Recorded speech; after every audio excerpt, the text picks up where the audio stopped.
Good morning. The sixth meeting of the 64th session of the Commission for Social Development is called to order.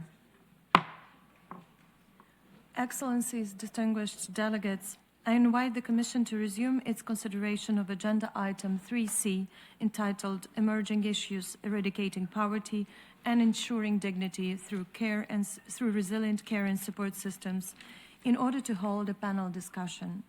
We will begin with the segment 1 of the panel under the theme Eradicating Poverty and Promoting Decent Work through Comprehensive Care and Support Systems.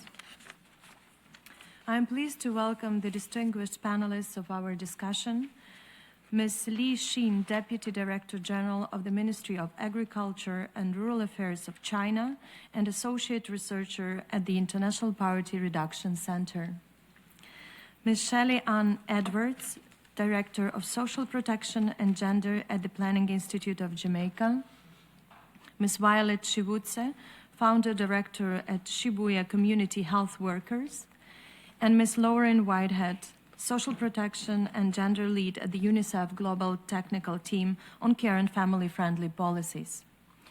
I'm also pleased to welcome the moderator, Mr. Jose Antonio Ocampo, Professor of Professional Practice in International Public Affairs at Columbia University. Before I hand over the floor to the moderator, I wish to remind the panelists to please keep within their allocated time limit of 7 minutes per presentation, and delegations to keep within the 3-minute time limit, or even less, during the interactive discussion. I thank participants for their understanding. Mr. Ocampo, the floor is yours. Well, thank you, Madam Moderator. Let me also greet all the panelists as well as the participants. It's a great honor for me to be in this panel of the Commission. I would like to thank all the distinguished panelists for accepting the invitation to speak this morning and share their expertise with us. Today, we turn our attention to the topic of care and support systems and how they can be strategic drivers of the eradication of poverty, social inclusion, and social development more broadly. There is increasing recognition of the multifaceted contributions of care and support systems. 2 years ago, this Commission adopted a resolution acknowledging their role in social development and urging member states to make progress toward establishing comprehensive care and support systems. They promote the dignity of care and support recipients with better developmental outcomes for children, as well as an enhanced well-being for persons with disabilities and older persons. They promote decent work, increased participation of women in the labor markets, and better access to social protection.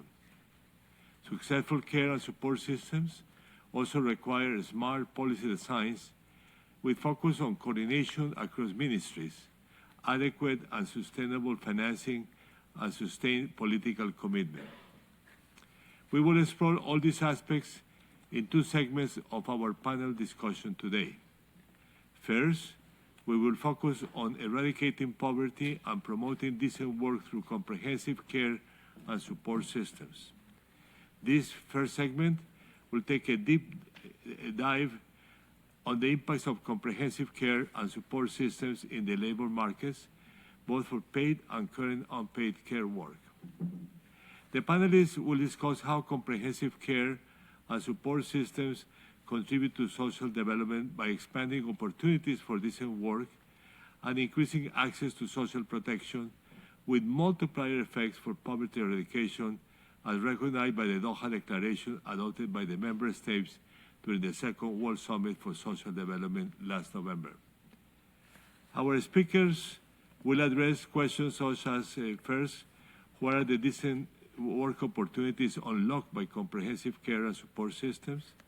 Second, how can policy coordination and support equitable outcomes in care work? Third, what is the role of social and solidarity economy in comprehensive care and support systems? And fourth, what are some good practices in establishing care and support systems and their financing in particular. I would kindly ask all the distinguished panelists, as our chair already said, to keep their initial statements and presentation to a maximum of 7 minutes. After your presentation, I will ask a follow-up question. Once we have heard from all the panelists, the floor will be open for discussion. And with that, I would like to start the discussion by inviting Ms. Li Xing, the Deputy Director and Associate Researcher of the Institute Poverty Reduction Center of the Ministry of Agriculture and Rural Affairs of China, to give her remarks. You have the floor. Thank you. Thank you, Madam Chair, and thank you, Mr. Moderator. Excellencies, distinguished delegates, ladies and gentlemen, it's my pleasure to participate in the discussion on eradicating poverty and ensuring dignity through resilient care and support systems. The Doha Political Declaration adopted at the Second World Summit emphasized the linkages between care and support systems, decent work, and poverty eradication. Here, I'd like to share China's policy measures and practical experiences in promoting employment and achieving poverty eradication through comprehensive support policies. Poverty has never been merely a lack of income, but the deprivation of capabilities, the absence of opportunities, and the erosion of dignity, which brings about a series of social development issues. The Chinese government has always prioritized the poverty reduction in its governance agenda.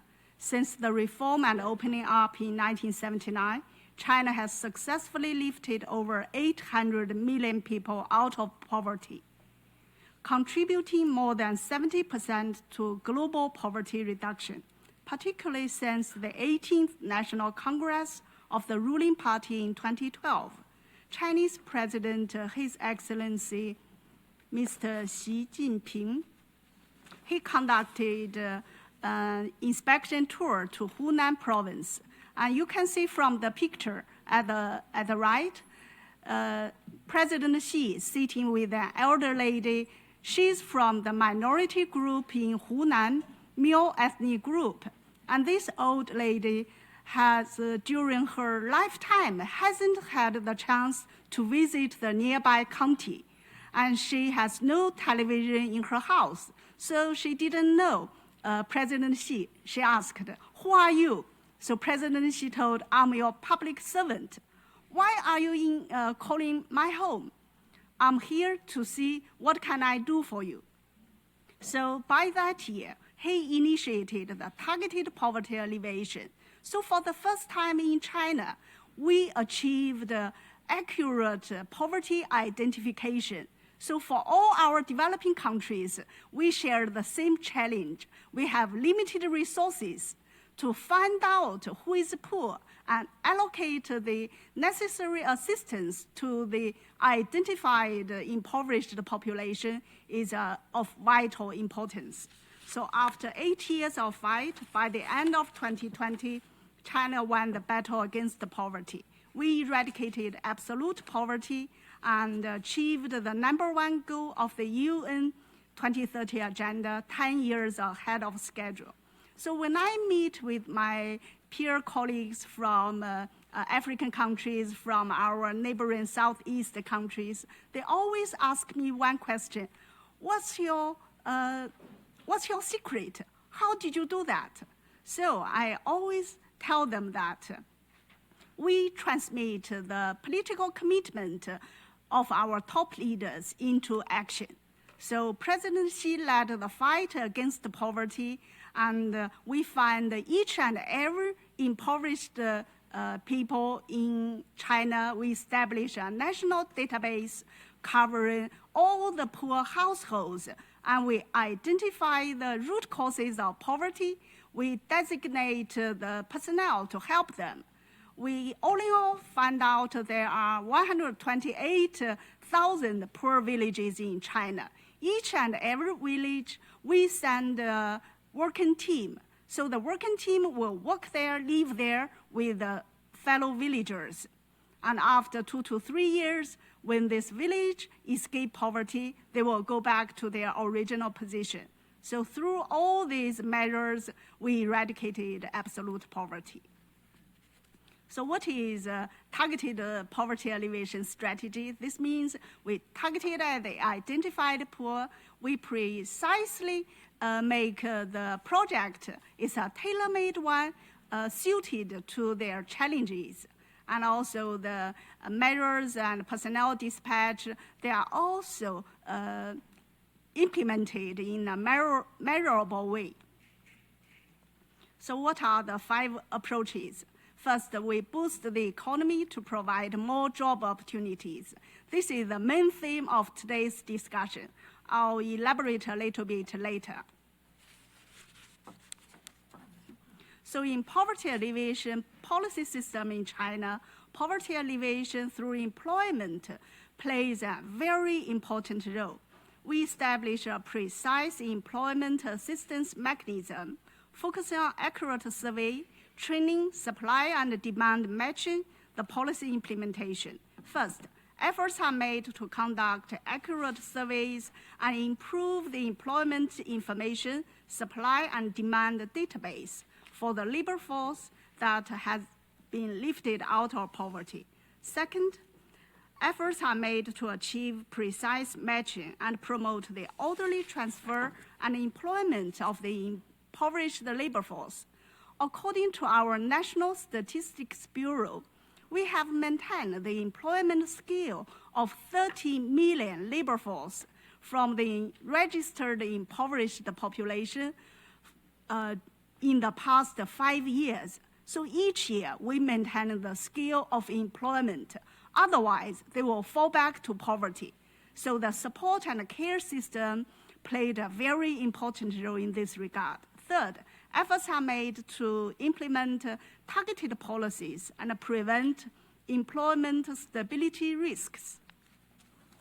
To help the impoverished population expand employment opportunities, 5 key measures have been implemented. First, promoting industrial development to create more jobs. Second, creating diverse employment support platforms such as rural industrial workshops, contract-based agricultural business, informal employment organizations, and small and macro business parks, etc. Third, supporting entrepreneurship to boost employment. We support and guide migrant workers, college graduates, veterans to start their own business so that they can create more job opportunities for the registered impoverished population. And fourth, creating public welfare positions. And these will be invested by the government. So government provide subsidies to provide these welfare jobs. Fifth, labor export and transfer employment. We have innovated an institutional arrangement that is to strengthen the support from the more developed coastal eastern regions to the less developed central and western regions. So the different regions, they pair up to help create more jobs. And based on China's employment-driven poverty alleviation practices, we have summarized the following 4 aspects for employment-driven policy measures and approaches that might be of some reference value. First, institutional coordination. And second, differentiated strategy to suit the local conditions. And third one, that is the information sharing. And fourth, development philosophy. China's employment-driven poverty alleviation has always been a people-centered one. So we helped our people and safeguard their rights to survival and development. And here I'd like to show you a video clip on how we helped our young people to find jobs. 来到深圳学习技能，我们实行工学交替，边写理论边在企业实操，1年内就从基层成长为制造部组长，月薪达到8、9千，并在2024年被评为盐田机潜力型工匠。这一路是政府、学校与企业3方合力，让我实现了从迷茫少年到技术骨干的成长。我曾经非常迷茫，觉得人生可能就这样按部就班地过下去，但现在我心态稳了，不再焦虑。技术真的改变了我的命运，让我敢想敢拼，因为我知道只要手艺在，未来就有无限可能。招目标是广西陵园，2023年9月，我通过正校企合作项目，有幸来到了深圳城市学院的周大福约克精班。而在那之前，职业技能对当时的我来讲还是一个挺遥远的一个概念。但也正是因为这个项目，把实实在在的课程和实践机会送到了我们身边，让我真正相信，技术是可以改变一个人的未来的。感触最深的是自己有机会上上全国赛场，当时入学才3个月。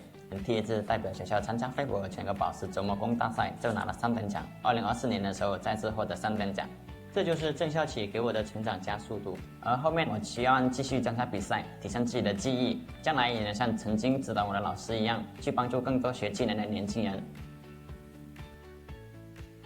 我是委员长，来自广西乐业县。校企合作I'm sorry, so my time limit is used up. But I'd like to see from these young people, you can see they are not only the single one, they have 8 million youngsters in China. We helped them to rebuild their confidence and find a job, and they can support their families and themselves. And finally, I would like to invite you to join the Global Partnership for Poverty Alleviation and Development, abbreviated for GPAD. We can jointly work together to promote UN 2030 Development Agenda and the Global Development Initiative. It's an international platform advocated by China and the Global South. So if you are interested, I would like to send our invitation. And thank you. Well, thank you, Ms. Lee, for your very important message. And let me ask you a follow-up question. The follow-up questions, I must say, have 2 minutes for time for response. From the Chinese experience, what are the greatest contributions of care and support systems for poverty eradication? So the question direct, okay. Thank you, Mr. Moderator. It's a very good question. I'd like to address this question in the following aspects. First, I think our support and care system helps those impoverished population by providing multidimensional social security care, namely 2 worry-frees and 3 guarantees. We support them to worry-free from food and clothing and safe drinking water, and also we provide education, health care, and safe housing for them. So the system is very important. And second one, we prevent the people escaped from poverty from falling back again. So we have a national monitoring and assistance system, which is an information database. And we can help them, and all the vulnerable groups will be taken care of. So much for my feedback. Thank you. Well, thank you again for your answer. And I now invite our next speaker, Ms. Shelley Ann Edwards, Director of Social Protection and Gender in the Planning Institute of Jamaica, to deliver her presentation.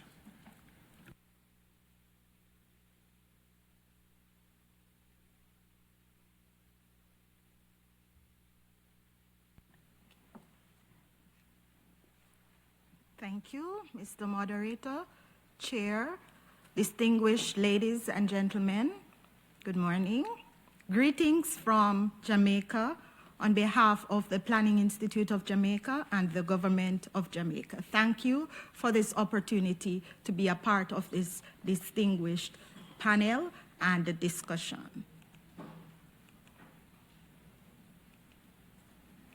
I'd like to start by noting the LNOB concept, which we have all decided to agree on. Leaving no one behind is the central transformative promise of the 2030 Agenda for Sustainable Development and its SDGs. It represents the unequivocal commitment of all UN member states to eradicate poverty in all its forms, end discrimination and exclusion, and reduce the inequalities and vulnerabilities that leave people behind and undermine the potential of individuals and of humanity as a whole. This is a very important concept for our discussion. So what are care and support systems?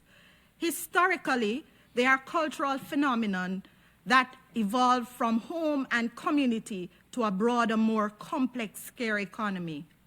They are based on cultural norms of family nurture, with women and girls as main caregivers, a significant proportion of whom are unpaid, especially among lower consumption groups.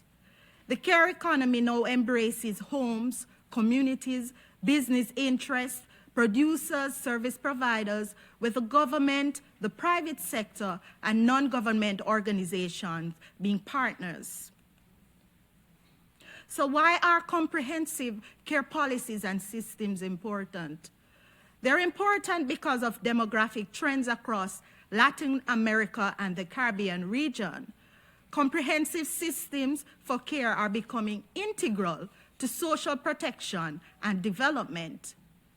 Aging populations are exhibiting care needs that are also applicable to younger, older citizens, and also increasing disability and chronic morbidity within populations.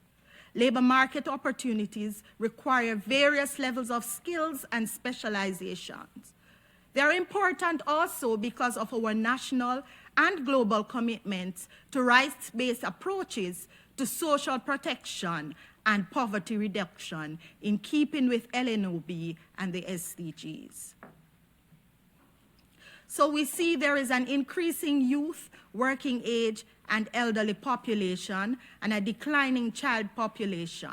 And this is also obvious in Jamaica, where we see this trend moving from the 1960s to present and beyond.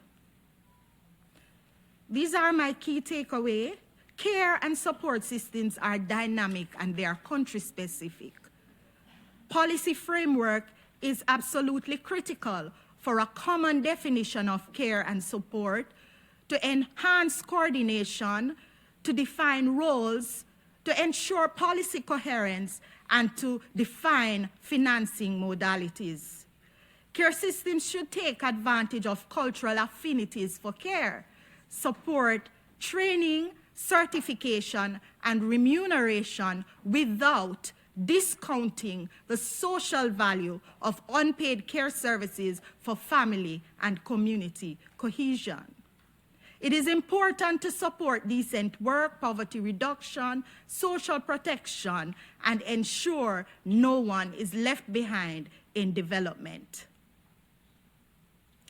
In Jamaica, the concept of care is built into our social protection and poverty reduction landscape. It is evidenced in our Jamaica social protection strategy and our definition of social protection. It is also what drives the vision for poverty reduction in our poverty reduction policy. It says every Jamaican is consuming goods and services above the minimum acceptable national standards and has equal and equitable opportunities and support to achieve and maintain income security and improved quality of life. That's the vision for poverty reduction. We have several pieces of legislation and policy documents that help to shape this framework for poverty reduction, care, and social protection.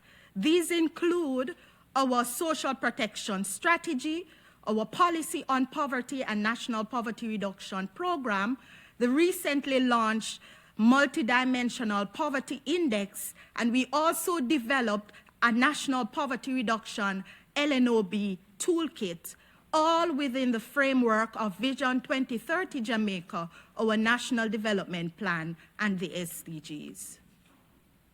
So in terms of context, there are several policies, as I mentioned, in areas such as poverty, social protection, looking at seniors, population and sustainable development, health, education, gender, disability, and labor market, to name a few. These are there and help to support the care system in various ways. However, there is no comprehensive care policy. There is, however, discussion around a care policy for senior citizens, which has been driven by the National Social Protection Committee and a policy paper written by the Planning Institute of Jamaica in 2024. There are also no comprehensive sector studies covering the care economy or identifying jobs in this sector. However, the Ministry of Health and Wellness, in collaboration with the PIOJ and PAHO, are currently conducting a health and labor market analysis, and we anticipate that this will give us some information. Unpaid care work needs to be further researched, particularly in its qualitative dimensions and the characteristics of community involvement. The care economy also needs to be defined. It needs to be measured and marketed so that its significance to GDP would be better appreciated and its potential as an economic driver could be realized. For example, in areas such as health tourism, geriatric and palliative care services and facilities, we also need to ensure the preparation of workers for the global economy, embracing certification and training, including for informal care workers.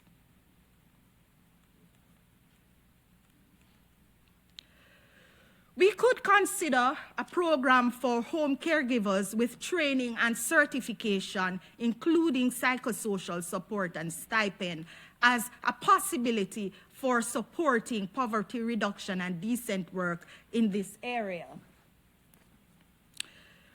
Innovative community models with certified professionals providing daycare for younger or older citizens, including persons with disabilities and mental illness, would be important, freeing up others to pursue jobs outside of the home.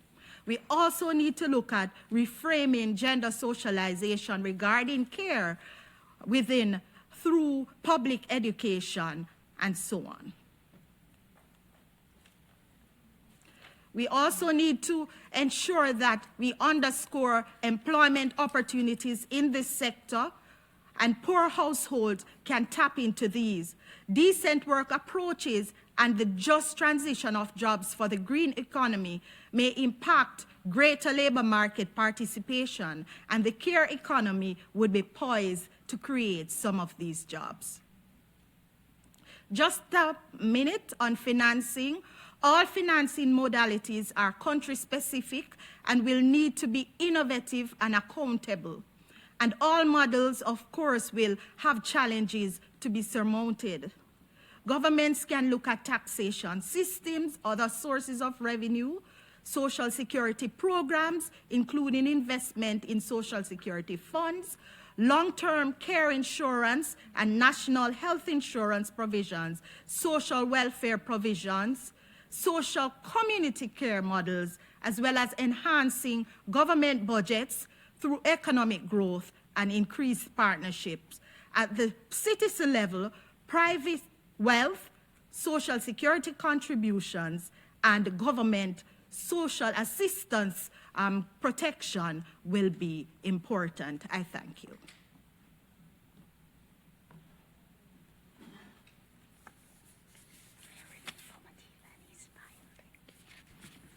So are you finished? Yes, thank okay. you. Thank you. Okay, thank you very much, Ms. Edward, for for your insightful intervention. And I would like actually to ask you a floor, but since you covered it in your presentation, maybe you can be very short. In Jamaica, are there any strategies for increasing access to social protection for unpaid caregivers, particularly women?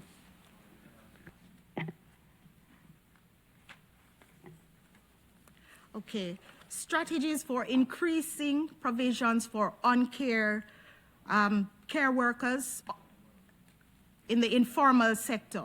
So as I mentioned, there is a cultural phenomenon where we anticipate that women in the household will care for older parents, persons with disabilities, and others as a part of their own commitment. But we are ensuring that we put in place strategies that will help to support provide social protection for those who are being cared for, as well as those who provide the care. We also enhance access to employment, as noted by the representative from China, for women and youth to be engaged in the labor market. Our labor market participation is increasing, and we have on record the lowest unemployment rate for decades. So we ensure that through our poverty reduction strategies, our social protection policies, there is empowerment, especially for women within households. Thank you. Okay, thank you very much. And next, we will hear from Ms. Violet Shibutse, the founder director of Shibutse Community Health Workers of Kenya, to take the floor. You have the floor. Thank you so much, distinguished guests. I'm so humbled to be speaking in today's 64th session of the social development as a caregiver. I am a caregiver, a grassroots woman that learned to grow as a caregiver because of the increased burden of care during the peak of HIV/AIDS, when the social adjustment programs had really hit Africa, and that for the first time Africa was supposed to pay for health services which we were not paying, and then HIV came. So many people were sick in homes, and number of orphans, increased number of orphans. So we found ourselves as grassroots women taking the burden of care really seriously, and we had to organize in groups. I like giving this genesis because sometimes history tells us where we have come from and what we can actually do to learn from the mistakes that have happened, that have really impacted on the lives or have continued to increase poverty. My community-based organization is a member of the Wairu Commission. Wairu Commission is a global movement of grassroots women-led organizations, and we have a total of over 230,000 grassroots women that are organized in care, responding to different issues related to care. As I said, HIV/AIDS pandemic, we saw COVID, we have seen where we have disasters and that are related to climate change. We have grassroots women that have often come up as frontliners to ensure that they respond to the floods and many issues, and rescue people, and continue to even ensure that people are secure in places, providing food and many others, but also building resilience, and that is at the center of our work. How we ensure that we are building resilience to ensure that communities can continue living, the lives can continue. This has actually really happened because of our organized groups and the strong leadership that the grassroots women make, which is usually forgotten in many on many tables where discussions around care is happening. For us, care is not just a health pandemic. It is not just caring for people in your house as a mother. We go beyond that to ensure that we are caring for people out of our families in situations where we have total lack of basic services in rural community, lack of very weak social protection in these communities. So the caregivers remain the only solution that can be able to respond to the needs of the people and organize the community and even organize the local leaders to be able to ensure that life can continue during times of crisis.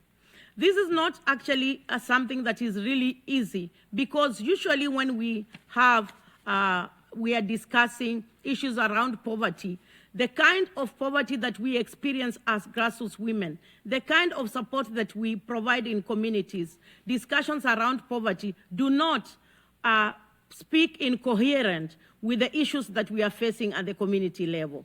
They don't actually address the real needs that we are fighting with at the community level and the struggles of women.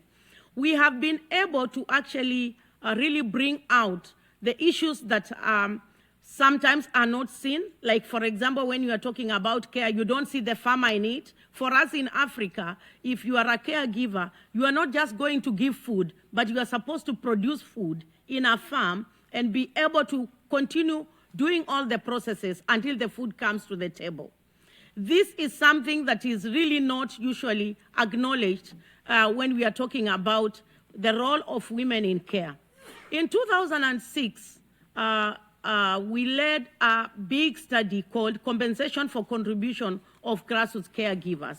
We looked at how much work the grassroots women are doing on care, the kind of activities they are involved in, like a weekly calendar, and we were able to cost the resources, which even the time that the grassroots women are using in resources, and justify how much resources that the grassroots women put on the table, and how much money that comes from development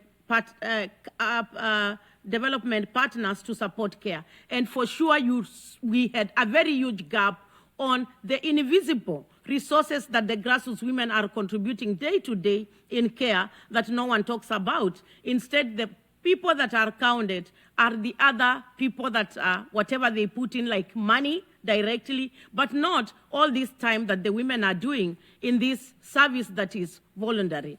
When we talk about compensation and recognition of grassroots caregivers, people look at things like, how are we going to pay this huge number of women that are doing care? For us, we are calling for being able to ensure that the grassroots women caregivers innovations, like the cooperatives that the grassroots women are doing, the activities that they are doing to be able to support these families, are supported directly and not just counting on how you remunerate to ensure that they are getting salaries. Salary is one thing, but the real money that is supposed to support the work of grassroots women and the initiatives that they are doing is actually really missing.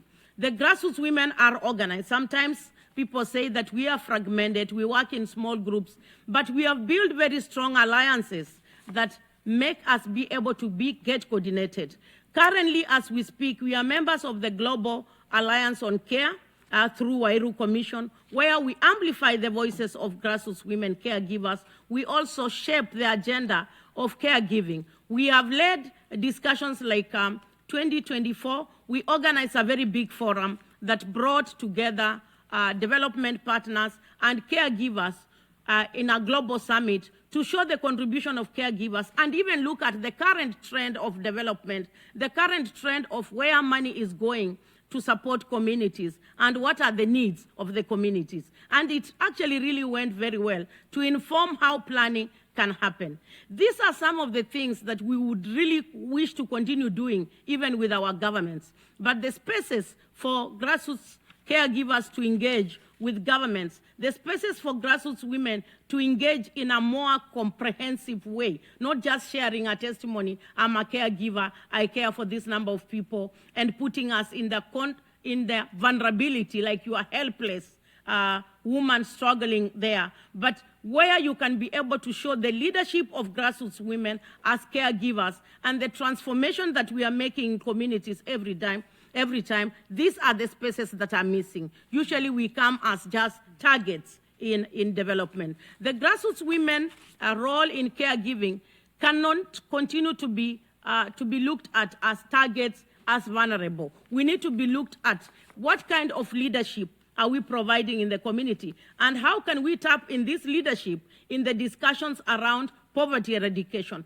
What are we already doing to ensure that we are making ends meet at the community level, where most development partners cannot even reach and sleep even for one day. But the grassroots caregivers are changing and transforming these communities every day. We are looking at how we are dealing with issues of water. We are looking at how we are dealing with issues of the elderly people that are in our communities. Like the time of the COVID-19, the number of people that would not leave home to even go and pick their medicine, the role that the grassroots caregiver were doing to ensure that these people can continue to take the medicine, and the kind of partnership we establish between these caregiver groups and the other partners like the local authority or even the hospitals. These are really the things that should come to the table. And as caregivers, I want to say, we are really committed to continue working together in a more partnership that is meaningful, that recognizes us as key players and not just targets in development. Thank you so much. Yeah, thank you very much for your presentation. And let me ask you a follow-up question. How can a community-led care initiative such as yours contribute to and participate in the structuring of care and support systems at the local and national levels? Yes, I had mentioned earlier that we are organized in groups, and for example, in Kenya, we'll talk about the Home-Based Care Alliance, which is in many other African countries, like 11 countries. And through these groups, we have a well-coordinated structure of leadership that can sit and engage in government. Some of the platforms that we would wish to engage is budget making processes, because this is where money is discussed, how money is allocated in government budget for that particular annual year. These are places that we can go. We would also wish to be really part of monitoring the care systems that are in country, because governments put sometimes systems, but then they don't bring us in to be able to monitor. So we can actually provide the monitoring on how the care systems are working, how social protection is working, and also even learning from the innovations that we have already developed, instead of reinventing the wheel, but building on what we already have to be able to strengthen social protection in relation to care. Thank you. Well, thank you very much. And I will give the turn now to our final speaker in this panel, Ms. Lauren Whitehead, the Social Protection and Gender Lead at UNICEF. You have the floor. Thank you very much. Thank you to the moderator. Thank you to the chair. And greetings to all of our distinguished colleagues and guests here, ladies and gentlemen. I find that I have a very tough act to follow. Coming from all three of my fellow panelists who have spoken today, and especially coming from my colleague from Kenya, speaking from the perspective of caregivers, caregivers not only in Kenya, not only in Africa, but globally. I will try, in my humble esteem, to try to bring together some of the concepts that we've heard today, especially focusing on what the role is of care and support systems in poverty reduction, poverty alleviation, as we heard from our colleague from China, especially thinking about the role of this body in considering how we leave no one behind across populations of those who receive care as well as those who provide care, which was spoken on by my colleague from Jamaica, and the focus on rights-based social protection. And then, of course, particularly the role that caregivers themselves, including different forms of social workers, play within communities, providing care outside of the family unit, and what the role is and the responsibility is of governments through social protection to supplement that work that happens at community level and household level. I believe my slides, I hope you can see that. So as we know, and as everyone has mentioned here today, everyone at some point in their lives has needed care. All of us began as young infants, young children, and therefore needed care during those times. And we think this is important to demonstrate the foundation that this is not an issue that is unique to any one group. It is something that is collectively shared across the human population. Everyone will at some point in their lives need support, whether or not you are a person who's living with a disability now or a person who enters into older age, and increasingly with the life expectancy globally of the current population trends of of people living longer and longer and thinking about aging prospects, as some of my colleagues here have mentioned today, everyone will need some form of support. At UNICEF, we distinguish between care and support to recognize that there are many dimensions of care, as we've heard of today, providing for daily needs, providing tasks on behalf of others, caring for children, caring for families, etc. And those individuals who require support are persons with disability and older persons who still have agency and the ability to operate with independence and therefore need to be supported and not necessarily cared for, as you would refer to with a child. We do know that poverty is exacerbated by having a lack of robust care and support systems, policies, and programs in place. If we look at the scale of the global challenge, we know that around 1 in 5 children are residing in households making under $3 a day. We know that nearly 900 million children are living in multidimensional poverty, and we know that 3 in 4 children, so 75%, almost of the world's children, have no access to any form of social protection whatsoever. At the same time, recognizing the challenges that we face in care and support, we have heard from multiple colleagues here today the role that women, and I would include as well girls, tend to play in the provision of unpaid care for the household and at community level. That is part of why we recognize that every day girls spend around 160 million more hours on unpaid care than boys do in their households, and these numbers are replicated as they proceed into womanhood later in life. We also recognize that mothers of children with disabilities are 3 to 11% less likely to work than mothers of children without disabilities because of those caregiving responsibilities. And also the number of women and girls who lack access to social protection is around 2 billion. So if we well-designed care and support systems, these can actually benefit everyone. So we know that they can benefit women and girls so that they can participate more fully in education and economic opportunities and access family-friendly policies, care and support policies and programs, but they also support men and boys so that they are able to engage as part of the caregiving as part of the group of caregivers within their homes and households and communities, as I believe we also have heard mentioned here today. Care and support policies and systems also support persons with disabilities so that they can cover the additional costs that come with having disabilities and have equal and equitable opportunities on par with other individuals. And we know that care and support policies in aging societies especially support older persons to live dignified lives and to live independently as well. But there is an inherent tension in providing more, better, and high-quality access to care and support and caregiving within households, at the same time as reducing the burden and the responsibility of unpaid care that households bear by supplementing with what social protection can provide, that governments can provide in supporting care and support systems, in facilitating care and support systems. There are 5 different components we often think of when we consider what is a comprehensive care and support system and what's a part of that ecosystem. That ranges from everything such as indirect support, having access to inclusive education so all children can attend school and don't need to be necessarily home with a caregiver once they are of school-going age.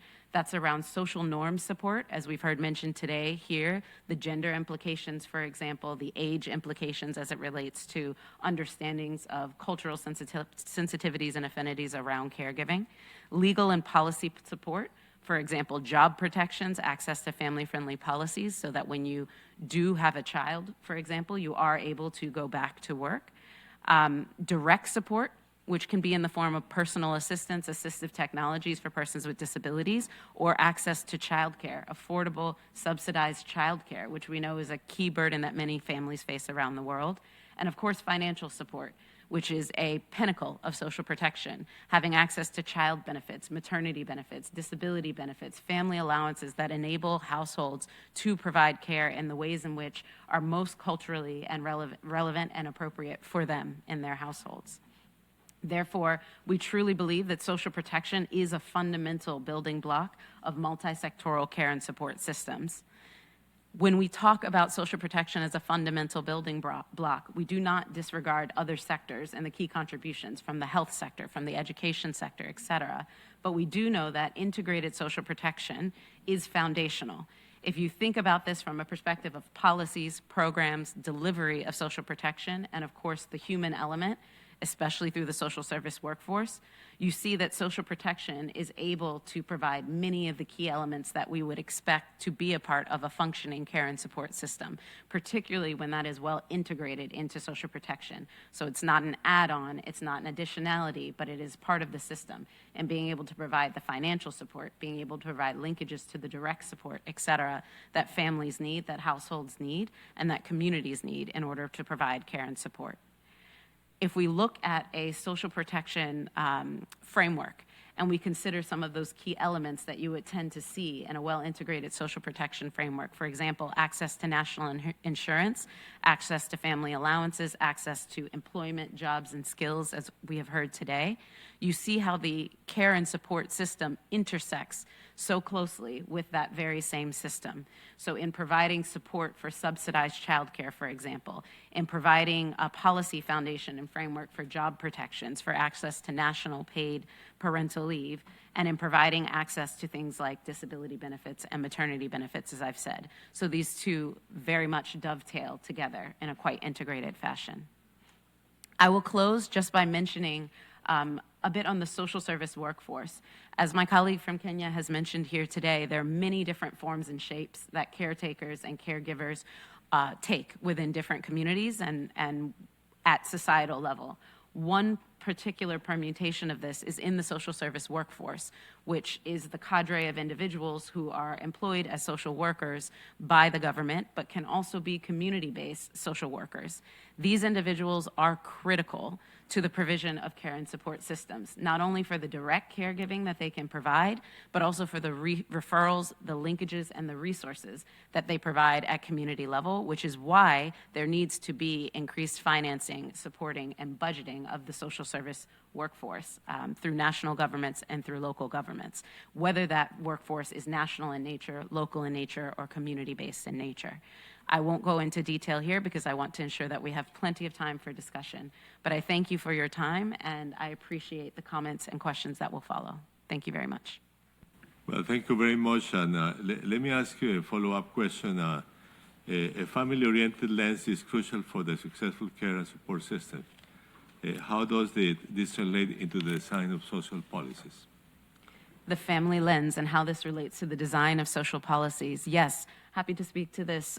Just to say that when we think about social protection and we think about the provision of social protection, we need to think about concentric circles. So thinking about the role that government plays, thinking about the role that community plays, thinking about the role that households and or families play, and then the role that individuals play, and how we can support each of those levels in the provision of comprehensive care and support systems. So there needs to be a foundation that is built upon policies, financing, budgeting, and programming from the national government and local government level that then supports those who are within the community level in the provision of care and the supporting of different functions of how that care is provided. That can also include bringing in private sector engagement, which I know we have not spoken about extensively today, to therefore support the next concentric circle, which is around the household and the families, who do not need to be the only providers of care and do not need to shoulder the only burden of care as they are caring for their families and those individuals within their families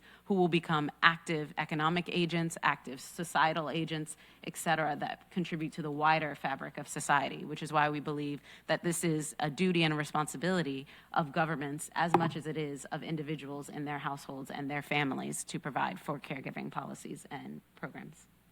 Well, yeah, thank you very much for your answer. Now, I now invite the delegations wishing to make comments to pose questions or to make comments. And let me say that due to the time constraints, we will have to limit the interventions to 3 minutes per participant. I mean, following on the whoever has asked for the floor, le doy primero la palabra a la viceministra. First of all, I'll give the floor to the Vice Minister of Social Development of Guatemala for her statement. Madam Chair, Excellencies, and panelists, thank you for such inspiring presentations today. For Guatemala, eradicating poverty is not only a development objective. In a country where over 57% of the population lives in multidimensional poverty, it is a question of dignity, equity, and the legitimacy of the social contract. Poverty persists not only because we lack commitment, but because fragmented responses, weak coordination, and insufficient use of evidence have too often limited the scale and sustainability of our impact. That is why Guatemala has taken a step forward, placing evidence-based policymaking at the center of its social agenda. We are strengthening the use of administrative data, territorial diagnostics, and results monitoring to design policies that respond to real needs, prioritize the most vulnerable populations, and allow us to adapt interventions based on what works and what does not work. Evidence is not a technical luxury nowadays. It is a moral imperative when public resources and human lives are at stake. In this context, Guatemala has advanced an intersectoral strategy known as Mano a Mano, hand-to-hand. This initiative brings together multiple ministries and institutions to address poverty in a comprehensive manner, combining income support, nutrition, health, education, housing improvements, and access to basic services. Mano a Mano recognizes that poverty is multidimensional and territorial, and that no single program or institution can address it in isolation. By aligning social protection with health, education, food security, and local infrastructure, we aim not only to reduce immediate deprivations, but also to build resilient care and support systems that accompany families throughout their life cycle. This approach strengthens state presence in historically excluded territories and restores dignity by ensuring that public action reaches people in a coordinated way. However, we must also be honest. We cannot eradicate poverty through social protection alone if it operates within an economic model that is increasingly exhausted, a model that generates growth without inclusion, productivity without decent work, and wealth without shared opportunity. So the critical question before us is this: how can social protection truly help eradicate poverty if the underlying economic model continues to reproduce exclusion? And even more importantly, how do we reconcile inclusive growth strategies with robust social protection systems so that they reinforce rather than substitute one another? Answering this question requires rethinking how we connect economic policy, labor markets, care systems, and social protection into a single coherent development pathway, one that places dignity, resilience, and shared prosperity at its core. Guatemala stands ready to engage in this collective reflection and action. I thank you. Well, thank you very much. Since we have a long list of speakers, I'm going to ask for 2 minutes each, because otherwise we will not have the time. So I now give the floor to the Deputy Minister of Family, Labor and Social Policy of Poland. Thank you very much. Distinguished panelists, our shared priority is clear: to eradicate poverty and to ensure dignity for all. Investment in social policy should never be seen only a cost. It is in fact a strategic investment in social resilience, in economic stability, and above all in people. Poland's experience illustrates this priority well. Over the past 30 years, Poland has undergone a very long journey of socio-economic transformation. In the 90s and the beginning of 21st century, the challenges Poland faced included poverty, structural unemployment, unemployment, the informal labor market, and insufficient social protection for many social groups. Poland has successfully addressed these challenges and can serve as a model for how to tackle them while simultaneously supporting economic growth. Today, Poland ranks fourth in the European Union for the lowest risk of poverty or social exclusions. 20 years ago, in 2005, the extreme poverty rate was in Poland 12.3%, and the statutory poverty rate was about 18%. After 20 years, these factors changed radically. Now the statutory poverty rate is 2 and 2.6%, and extreme poverty is only 5%. This progress did not happen by chance. Over the past 20 years, poverty in our country has been substantially reduced through targeted and sustained social policy measures aimed at improving access to essential resources and services across society. The key of this success has laid mainly in effective use of Poland's membership of the EU, mainly through participation in the 4 freedoms that enabled the economy to prosper and strengthen the labor market, the introduction of a model of universal benefit with benefits without income criteria, such as the Family 800+ program, which provides a monthly payment for every child, the Active Parent program, which supports parents of children under the age of 3 with childcare, and the Good Start program, which provides a one-off payment to all pupils starting a new school year.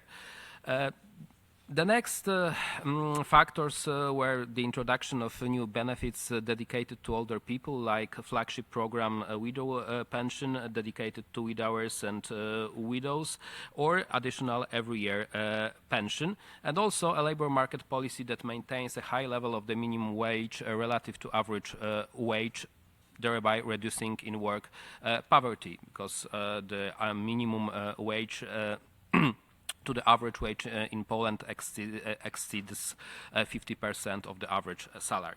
It doesn't mean that we do not face nowadays challenges concerning poverty. Many of them were mentioned in the note prepared for this discussion and during interventions of distinguished panelists. Eradication of poverty is a challenge for all countries, and that is the reason Poland wants to share its experience and learn from other countries' experience. Thank you.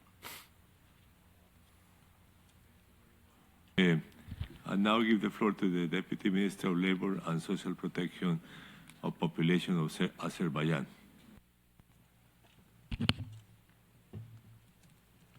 Excellencies, distinguished colleagues, the delegation of the Republic of Azerbaijan welcomes the opportunity to participate in today's discussion on this important issue.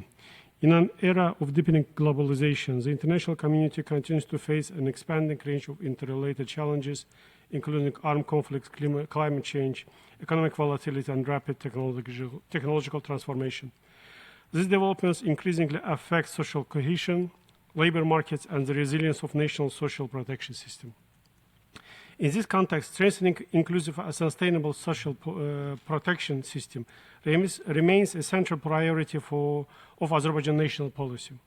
Guided by the leadership of the President of the Republic of Azerbaijan, the government has implemented comprehensive social reforms aimed at improving citizens' well-being and ensuring broad coverage of vulnerable population groups. Azerbaijan remains fully committed to the effective implementation of 2030 Agenda for Sustainable Development.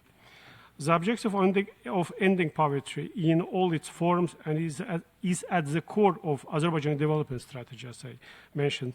To advance this goal, Azerbaijan adopted Azerbaijan 2030 national priorities for socio-economic development and implemented socio-economic development strategy for 2022-2026. These frameworks have supported structural reforms, strengthening social protection mechanism, and contributed to inclusive economic growth. Building on these achievements, work is currently underway to a new socio-economic development strategy, which covers the period of 2027 to 2030. As a result of 5 consecutive social reform packages implemented between 2018 and 2025, which was supported by intervention of approximately of 8 billion mana directly from the budget, wages, pensions, and social benefits increased substantially, and the new types of social payments were introduced, significantly expanding social protection coverage. Social spending continues to be a priority within public finance. In 2025, social-oriented expenditures account for more than 40% of the state budget. Targeted state social assistance plays a key role in the poverty reduction efforts. Through consistent and effective policies, Azerbaijan reduced its poverty rate from 20.8% in 2006 to 5.3% in 2024. The promotion of decent work and protection of labor rights remains integral to Azerbaijan's social-economic agenda. Since 2018, employment reforms have facilitated job placement for more than 836,000 individuals, expanded access to vocational training, and supported wage co-financing initiatives. In addition, the self-employment program has enabled over 113,000 families to establish sustainable income-generating activity. Digitalization has become a cornerstone of Azerbaijan's social policy. More than 90% of labor, employment, and social protection services have been digitalized. Since 2019, social payments have been assigned proactively through integrated electronic system, improving accessibility, transparency, and efficiency. Ensuring social and public security remains essential to safeguarding human dignity and social rights. Within this framework, Azerbaijan continues the implementation of Great Return Program, supporting the safe and dignified return of former internally displaced persons through reconstruction, employment creation, and sustainable development in liberated territories. Azerbaijan remains committed to strengthening international cooperation and sharing experience in advancing inclusive social protection system. The delegation of Azerbaijan wishes this meeting every success and look forward for productive discussions. Thank you very much. Thank you very much. And now give the floor to the Vice Minister for Social, for the Department of Social Welfare and Development of the Philippines.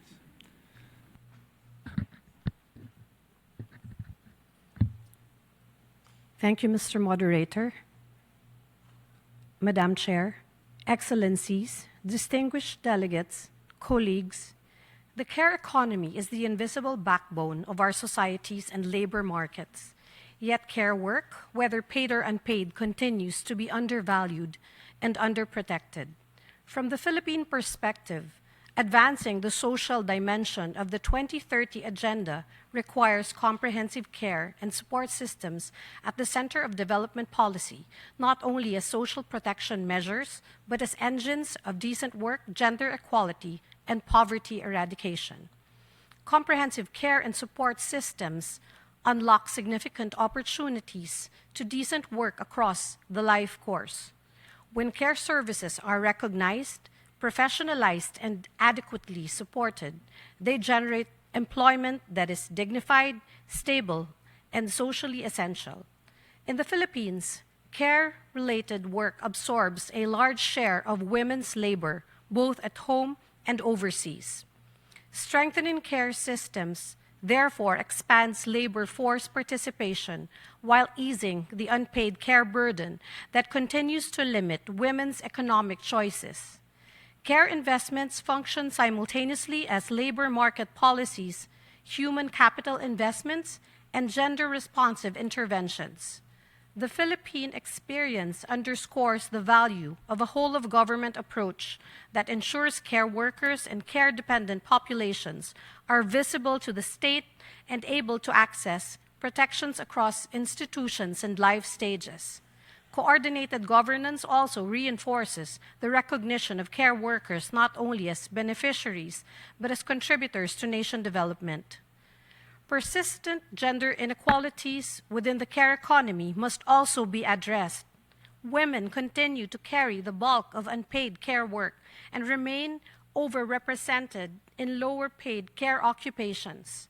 Ensuring that caregiving does not permanently disrupt education, skills development, or decent pathways is essential to sustaining inclusive growth. Excellencies, we would like to hear insights on the participation of community-based organizations, cooperatives, and social enterprises, which are often closest to households and communities, particularly in geographically dispersed and vulnerable areas. Their engagement demonstrates how care can be delivered in ways that are participatory, culturally grounded, and anchored in shared responsibility. Thank you.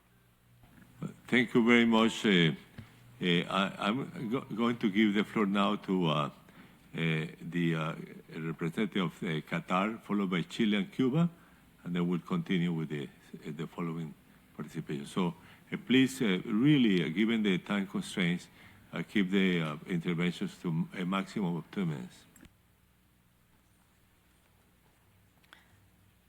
شكرا سعادة الرئيس. Thank you, Mr. Moderator. May the mercy and blessings of God be upon you. Ladies and gentlemen, I would like to thank you for holding this important panel discussion addressing care as a way to promote dignity and eradicate poverty. We feel that these measures are a good investment because the structural systems that encompass the whole dimension of social development are important, and this is part and parcel of our national measures, particularly when it comes to the reduction of poverty for the sake of social justice. What's more, the third ministerial strategy attempts to improve the status of unpaid care work. This involves partnerships with civil society and guarantees good quality services as well as the dignity of those providing care and those that receive care. We need a strategy that encompasses all parts of government, and this is an essential precondition for us to have sustainable approaches where no one is left behind, particularly when it comes to those groups that particularly need care and assistance. To conclude, we would like to share experience and cooperate for the sake of implementing the Doha Declaration so that we can have measures that are rooted in justice. Thank you. Well, thank you very much. Le doy ahora la palabra. Now I give the floor to the distinguished representative of Chile. Señor Presidente. Mr. Moderator, Chile is grateful for this opportunity to consider a key subject for social development. We know today that poverty is deeply linked to access to good quality time, care and work. In many countries, including my own, there is an increasing overlap with the aging of the population and with the growing care crisis, which has a disproportionate impact on women and on households containing persons with a situation of dependency. Faced with this reality, Chile has moved forward in building its national support and care system, Chile Cares.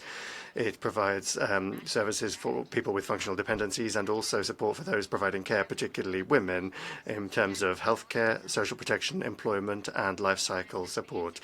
Our experience confirms something essential, which is that investing in care is not a social expenditure. It is a strategic investment. It generates decent work. It strengthens social protection and improves the incomes of households and makes the economy more dynamic. But above all, it makes it possible to recognize care as a public good and a right, promoting social organization based on shared responsibility between the state, families, the market, and the community. This national experience is in direct dialogue with the multilateral work that we are advancing. Recently, Chile had the honor of presenting a resolution on the care economy for sustainable development, supported by an interregional group of countries. That step recognizes growing recognition that care not only sustains life, it also sustains our economies, and its contribution should be made more visible and incorporated into public policy making. The Doha Declaration and this Commission reminds us that social development requires political coherence, appropriate financing, and sustainable political commitments. Chile reaffirms its conviction that only with solid care systems can we build more just, resilient, and dignified societies for all. Thank you very much. Muchas gracias. Thank you. I now give the floor to the distinguished representative of Cuba. Mr. Moderator, distinguished panelists, my delegation thanks the panelists for their presentations. Eradicating poverty and guaranteeing dignity through resilient care and support systems is something that is essential for us to achieve inclusive social development and the social justice that this Commission has been promoting since it was created. Cuba is fully committed to building a robust, universal care system that is centered on human dignity. This commitment is nothing new. It is part of the humanist vocation of our social project, and it takes the form of public policies that have been maintained over decades, including under extremely adverse economic circumstances. In recent years, Cuba has taken determined steps to strengthen this approach. The Constitution of the Republic, in its Article 13, establishes as an essential purpose of the state the guaranteeing of full dignity to persons and their comprehensive development. And based on that mandate, in 2022, the Family Code was approved. That explicitly recognizes shared responsibility between the state, society, and families in the provision of care and reasonable accommodations for older persons, persons with disabilities, and other groups in a situation of vulnerability. More recently, in October 2024, the Council of Ministers approved Decree number 109, which establishes the National Comprehensive Life Care System, formalizing care as a human right and coordinating intersectoral policies to guarantee care, protection, education, and guidance to those that need it, as well as dignified conditions for those providing care. This system constitutes an example of cross-cutting progress for addressing the aging of the population, reducing inequalities, and guaranteeing gender equality. However, our national efforts are seriously hindered by the economic, commercial, and financial blockade imposed by the United States against our country, which has been stepped up like never before in recent years, with the explicit aim of deepening the energy suffocation of the island. These unilateral measures, contrary to international law, aim to punish an entire people and limit their right to development. Despite this outlook, Cuba will continue to defend the right of all persons to a dignified life, to equal opportunities, and to getting the care that they need at every stage of their lives. We reaffirm our readiness to continue cooperating with member states, with the United Nations system, and with all actors that are committed to inclusive social development. In that regard, we would like to ask the panelists, what additional efforts could the international community make to contribute to the efforts of countries to achieve comprehensive life care systems that are good quality and accessible for all? Thank you. Muchas gracias. Thank you very much for your statement. I'm going to give the floor in this order to the following representatives: Mexico, India, Switzerland, and the European Union. Adelante, distinguido. And I give the floor to the distinguished representative of Mexico. Muchas gracias. Thank you very much. All persons need care throughout the life cycle. However, historically, this has been disproportionately taken on by women, very often in informal conditions and with a lack of recognition. When care is not organized collectively and with shared responsibility, its effects mean that there is less access for women to formal work and persistent gaps and inequalities. Therefore, comprehensive care systems open up concrete opportunities for decent work, formal employment and professionalized work within the care sector, with labor rights and social security, and at the same time, they free up time for those that are providing unpaid care work so that they can access employment, education, or community participation on more equitable conditions. In this context, Mexico is advancing a national and progressive care system with a systemic and gradual approach that allows us to address, among the three levels of government, the differentiated needs of the population throughout the life cycle. At the regional level, the 16th Regional Conference on Women in Latin America and the Caribbean, held in 2025 in Mexico City, was a milestone for the adoption of the Tlatelolco Commitment, which for the first time recognized care as a human right and established clear obligations for the state, as well as shared responsibility with society for making progress on the construction of care systems. None of this is possible without sufficient and sustained financing. In Mexico, for the first time, a budgetary line has been created specifically for care that allows us to identify resources, measure impacts, and reorient public spending. Moving towards care societies is not just a question of social justice and gender equality. It is also a smart economic strategy to build more inclusive and resilient labor markets. Mexico will continue to advance this agenda. We are convinced that without care, we can have no decent work, and without decent work, we can have no sustainable development. Thank you very much. Muchas gracias. Thank you very much, Representative of Mexico. To the distinguished representative of India.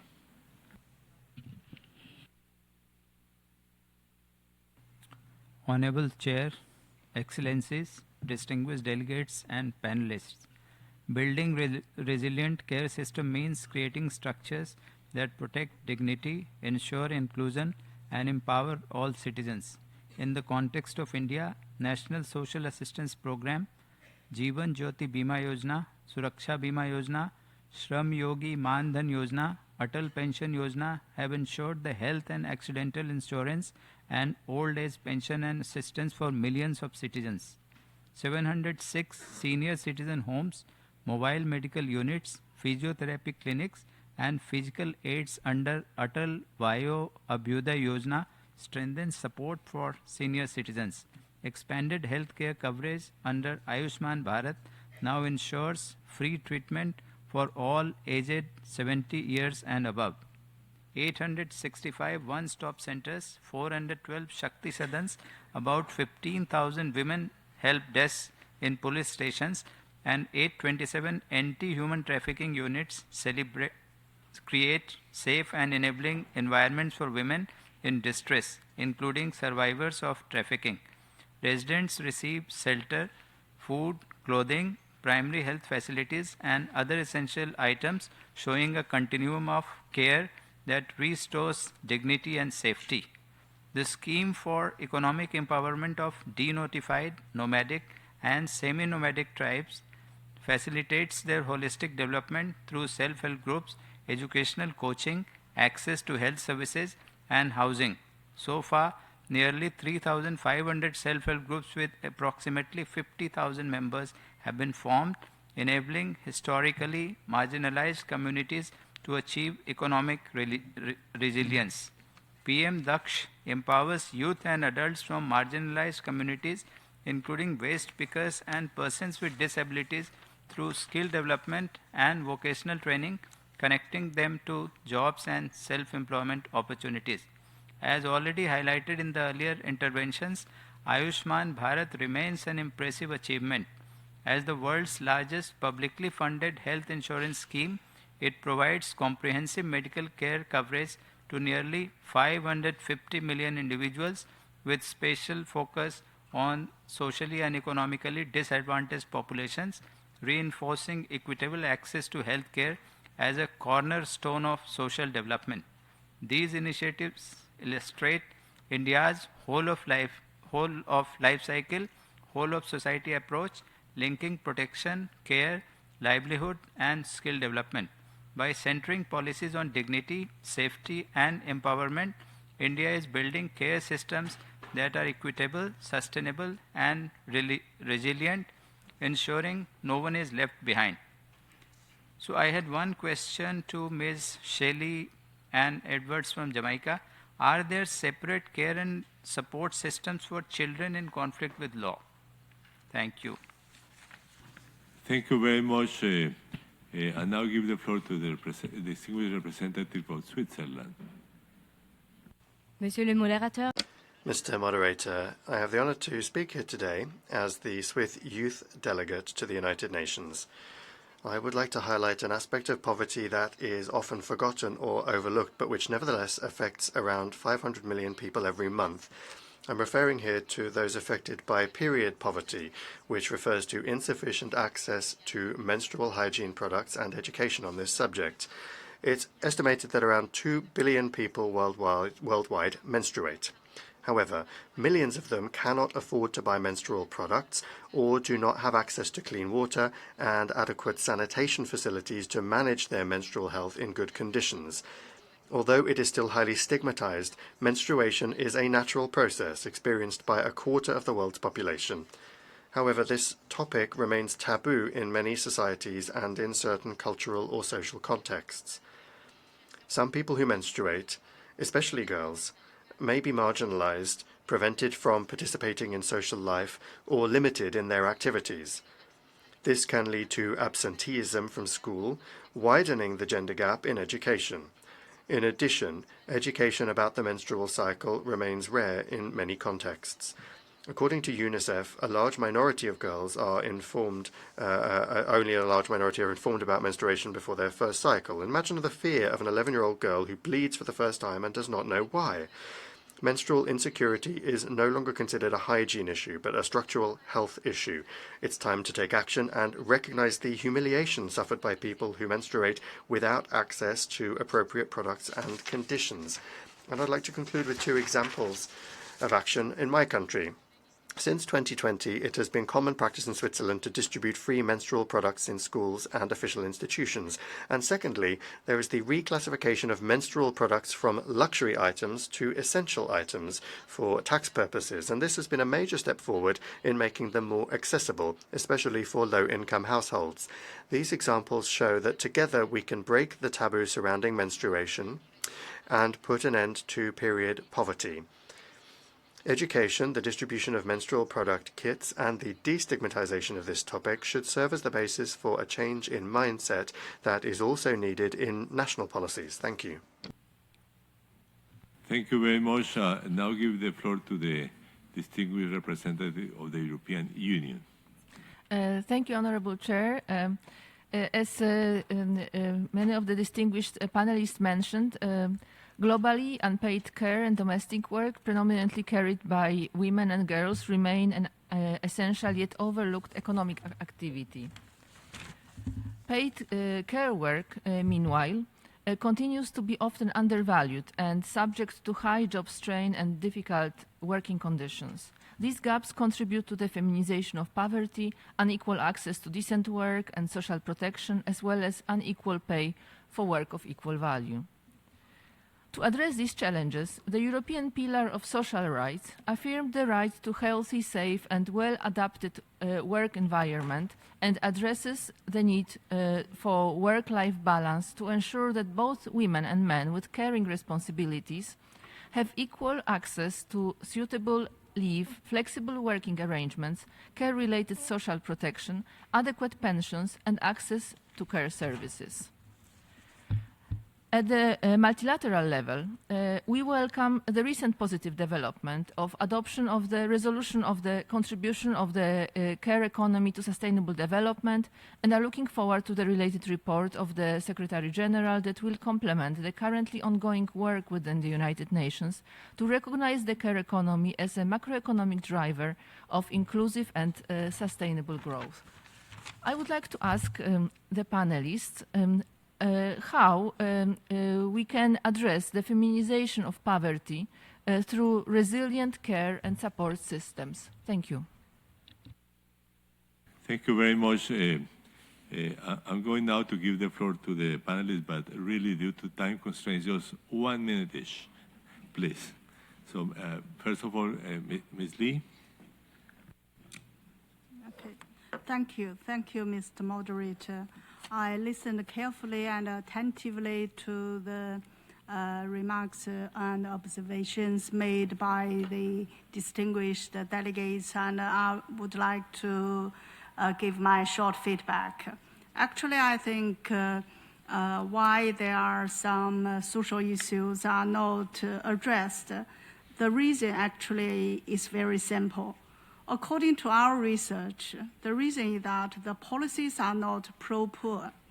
As we all know, few countries, they have achieved rapid economic development while reducing poverty at the same time. And the second reason is that the urbanization goes faster than industrialization. So there are a lot of homeless and internal displaced persons. And third reason is that the policies are not consistent due to the election, the cycles of election. There's a new administration step into the office and they abolish the old ones, no matter it's good or bad. So I think all the care and support system must be consistent, and we must be patient to wait for the good outcomes to be realized. Thank you, Mr. Moderator. Thank you very much. Now I give the floor to Ms. Edwards. Okay, thank you. I will first address the question that was raised by the delegate from India. Are there separate care for children in conflict with the law? I want to note that the rights of all children are recognized in keeping with the Child Care and Protection Act and the Convention on the Rights of the Child. The Office of the Children's Advocate and the Child Protection and Family Services Agency are some of the entities that ensure that the support is provided to children in conflict with the law as well as their families.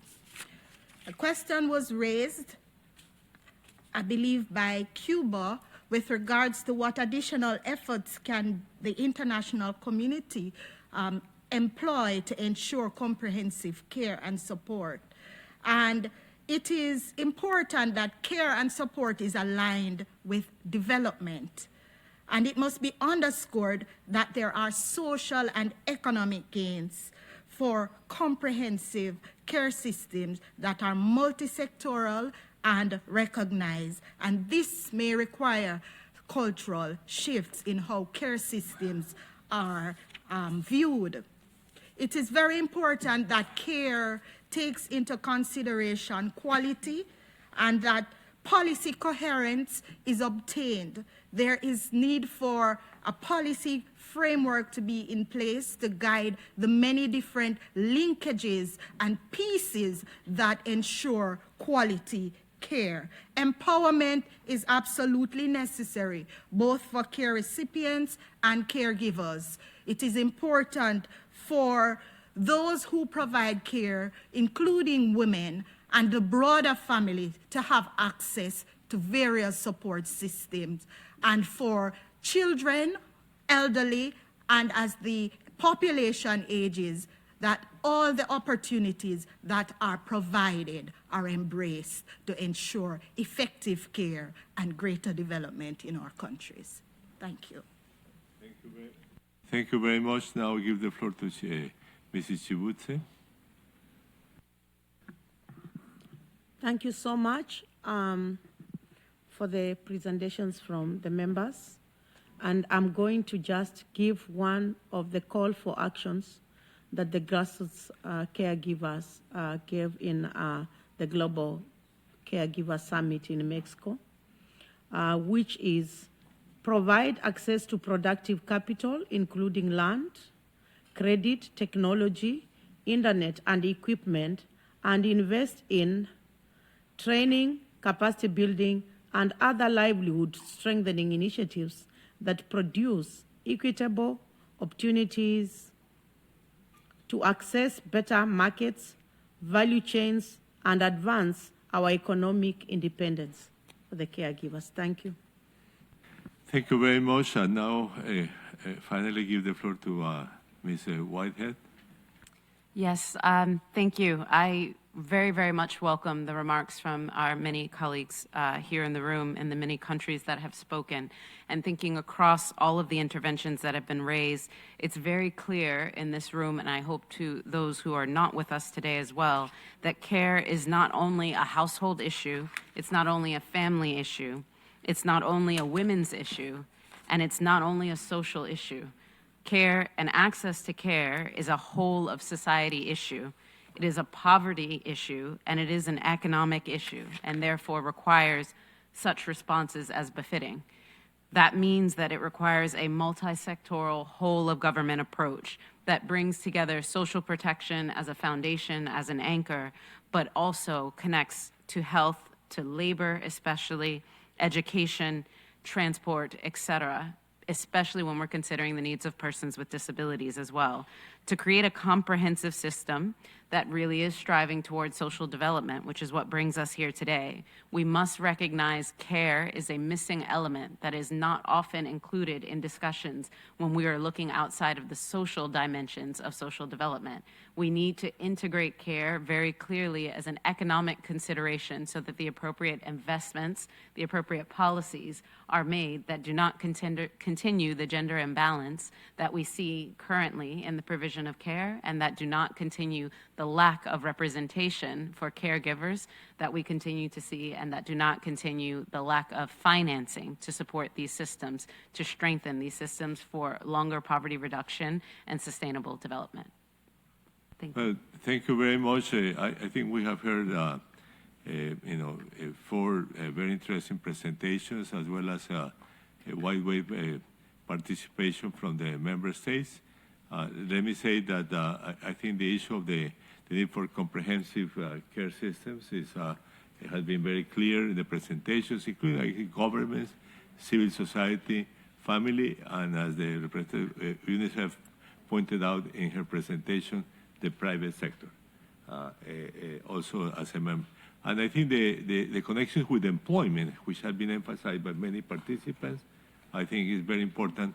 And perhaps let me end up with a very specific issue, which is the growing issue of aging and the importance of what is provided for people who are aging, including employment, which is a topic that I think is not quite mainstream into many of the policies. But with this, I think I close this panel, and I ask the members of this panel to leave the podium and ask the new panelists to come to the podium. Thank you very much. I thank Mr. Campo for guiding our discussion, and I would also like to thank the distinguished panelists from China, Jamaica, and Kenya, and UNICEF, as well as delegations who participated and contributed. We have reached the end of the panel discussion on eradicating poverty and promoting decent work through comprehensive care and support systems. We will now have a brief pause to allow the podium to be rearranged for the next interactive dialogue. Please remain seated.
Excellencies, distinguished delegates, it is my pleasure to welcome you to the panel discussion on comprehensive care systems as enablers of gender equality, social inclusion, and dignity. And I am pleased to welcome the distinguished panelists of our discussion, Her Excellency Margaret Sarofim Youssef, Deputy Minister of Social Solidarity of Egypt, Ms. Hande Shahin, Family and Social Services Specialist at the Ministry of Family and Social Services of Turkey, Ms. Farah Arabe, United Nations representative and member of the Board of Directors of Make Mothers Matter, and Ms. Maria Isabel Cobos, Chief of the Social and Gender Statistics Section at the Statistics Division of the Department of Economic and Social Affairs. And I'm also pleased to welcome again the moderator, Mr. Jose Antonio Ocampo, Professor of Professional Practice in International Public Affairs at Columbia University. I wish to remind the panelists to please keep within their allocated time limit of 7 minutes per presentation, and delegations to keep within 3 minutes or less during the interactive discussion. I thank the participants for this understanding, and I now give the floor to Mr. Ocampo. Thank you, Madam Chair. As you already said, the second panel will focus on the contributions of care and support systems to more inclusive societies. The panelists will discuss how care and support systems lead to better development outcomes for children, how they allow persons with disability to participate more fully in society, access employment, culture and services, and support older people to continue living in their communities with dignity. This segment will also investigate how care and support systems can have a transformative impact on families and gender dynamics. The majority of unpaid care work is done by women. They shoulder the burden of unvalued and invisible work, with consequences to their participation in the labor market and in social life. We will learn about the way statistics and data can be useful to make this work visible, and how can comprehensive care and support systems can contribute to women's empowerment and greater gender equality.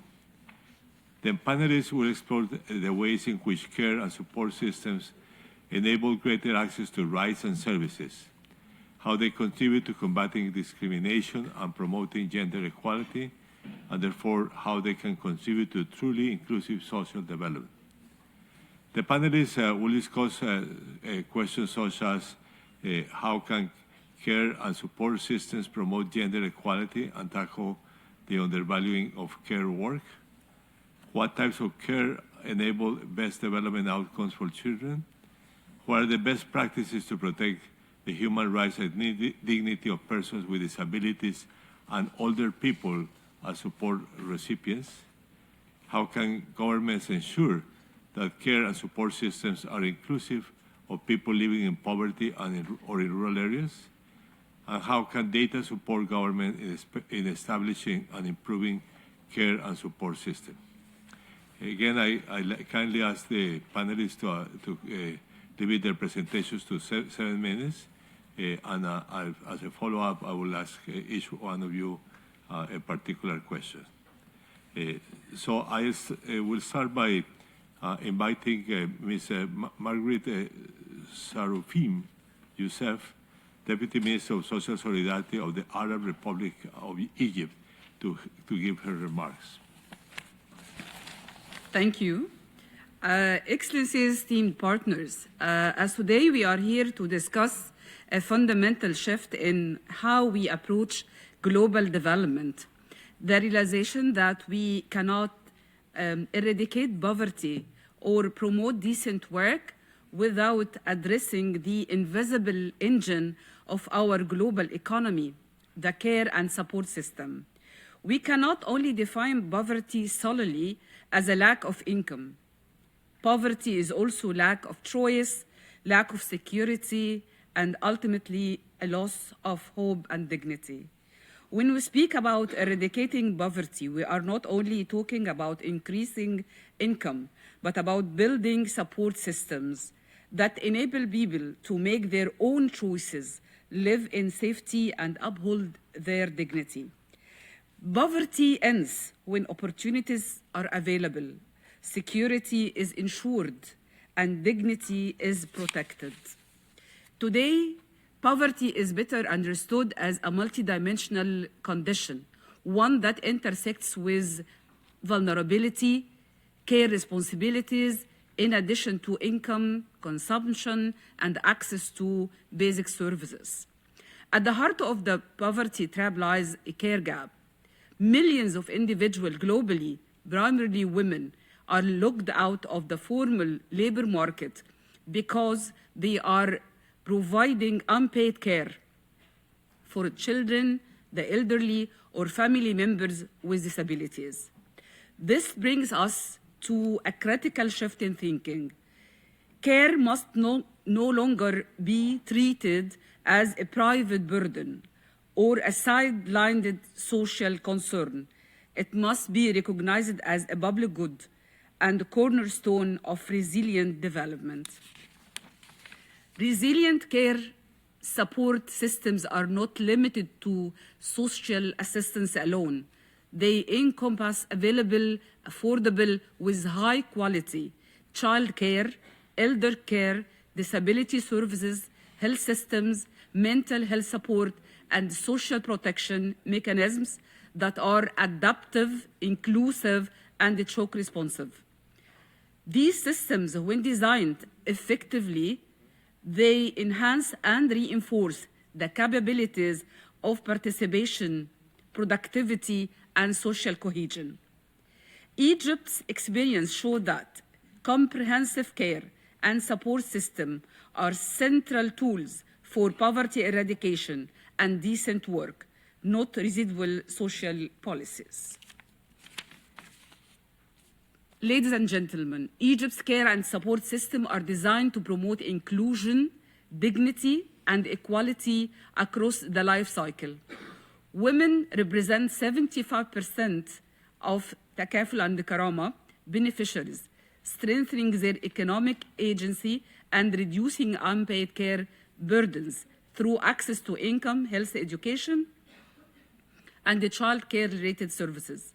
In Egypt, there is a novel legislative package to care beneficiaries, such as a law to govern elderly care, persons with disabilities, care, and amendments to child law that governs the care of children deprived of family law. Inclusive care policies also prioritize persons with disabilities through integrated disability service cards that ensure coordinated access to services with community-based care, accessibility, and respect for autonomy, protect dignity. Elderly, integrated health and social care system support independence and inclusion, ensuring care is delivered with dignity, choice, and accountability. Children deprived of family care through deinstitutionalization and family-based alternatives, children achieve the best development outcomes in family-based and community-based care. Egypt's vision prioritizes deinstitutionalization, moving away from large institutions toward family care and small home models that replicate a nurturing family environment.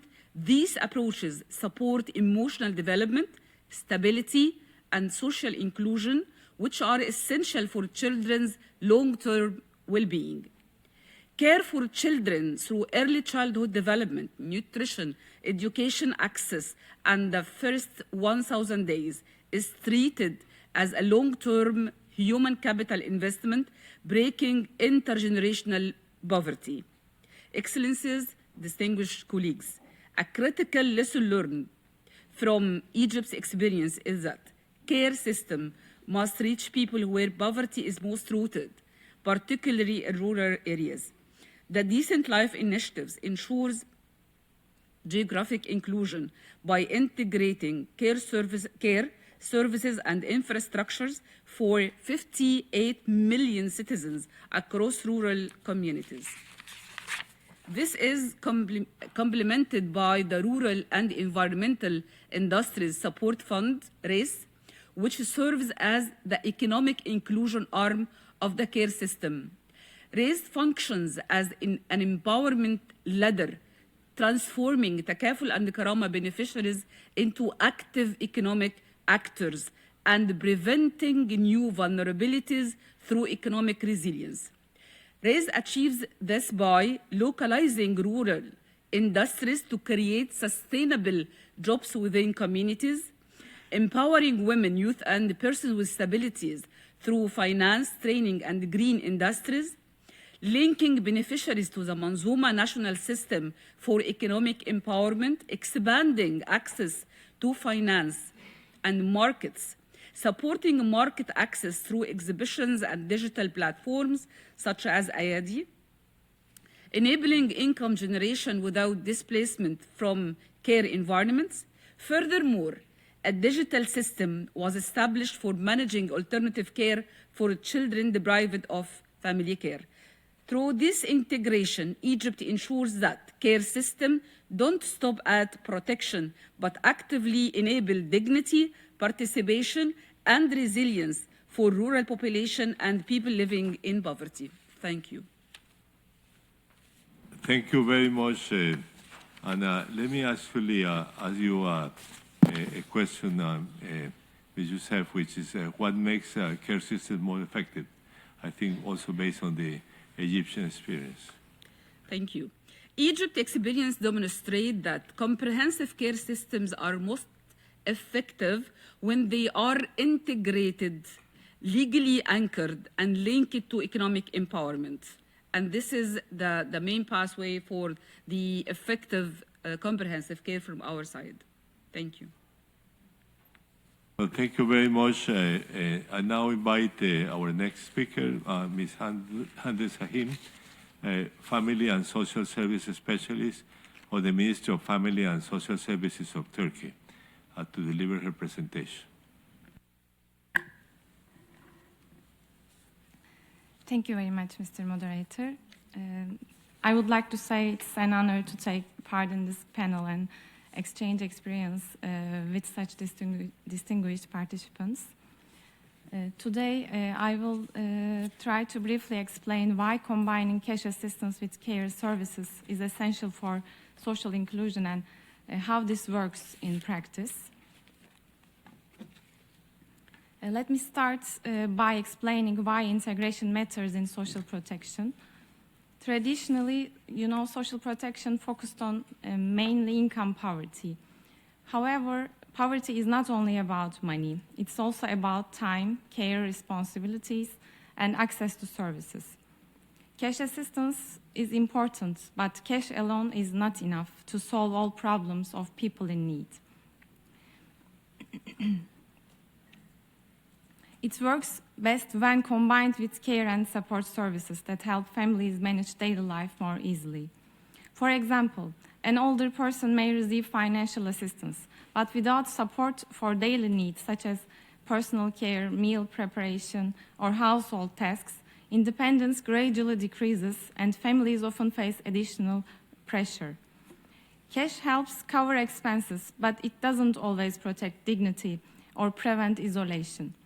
Without care and social support, people may still feel excluded from community life. This is why integration matters. When cash assistance is combined with care services and employment support, social protection becomes more inclusive and transformative. Income support stabilizes households, while care services enable participation, especially for women who carry most unpaid care work. When care responsibilities are better shared through services, families gain more opportunities to work, study, and participate in society. So, the key question becomes, how do we make this integration work in practice? Integration works through systems, not individual projects. The goal is one coordinated system that identifies care needs early and responds across the life course, instead of reacting only when problems become severe. This system is based on 4 elements: an integrated digital registry, early identification, a life course approach, and reducing unpaid care work. First is an integrated digital registry, links social assistance with care, health, education, and employment services. This allows institutions to see household situations more clearly and deliver support in a coordinated way instead of acting separately. The second, household visits and community services help to identify needs early before they become crisis and reduce application burden on families to go through complex application processes. The third one is a life course approach, aligning services from childcare to disability and elderly care, so people can receive support at different stages of their lives instead of only at moment of crisis. And the last one is reducing unpaid care work by providing services that free time for education, employment, and participation, especially, of course, for women who often carry most care responsibilities. And this brings us to another important question. Who benefits from this integrated approach, and how does it change people's lives? The groups that benefit most from the system are women, older persons, persons with disabilities, and people in poverty or living in rural areas. Women benefit because reduced care burdens increase participation in employment and education, opening more economic and social opportunities. Older person and persons with disabilities benefit because home-based supports help maintain independence and dignity. People living in poverty or rural areas benefit through local service delivery and early identification, ensuring support reaches them even when access to institutions is limited. And care workers also benefit as services become more professionalized, creating decent jobs and improving access to social protection. And to conclude, I would like to point out that care is not a cost for countries. It's an investment in dignity, inclusion, and the future of our societies. Thank you.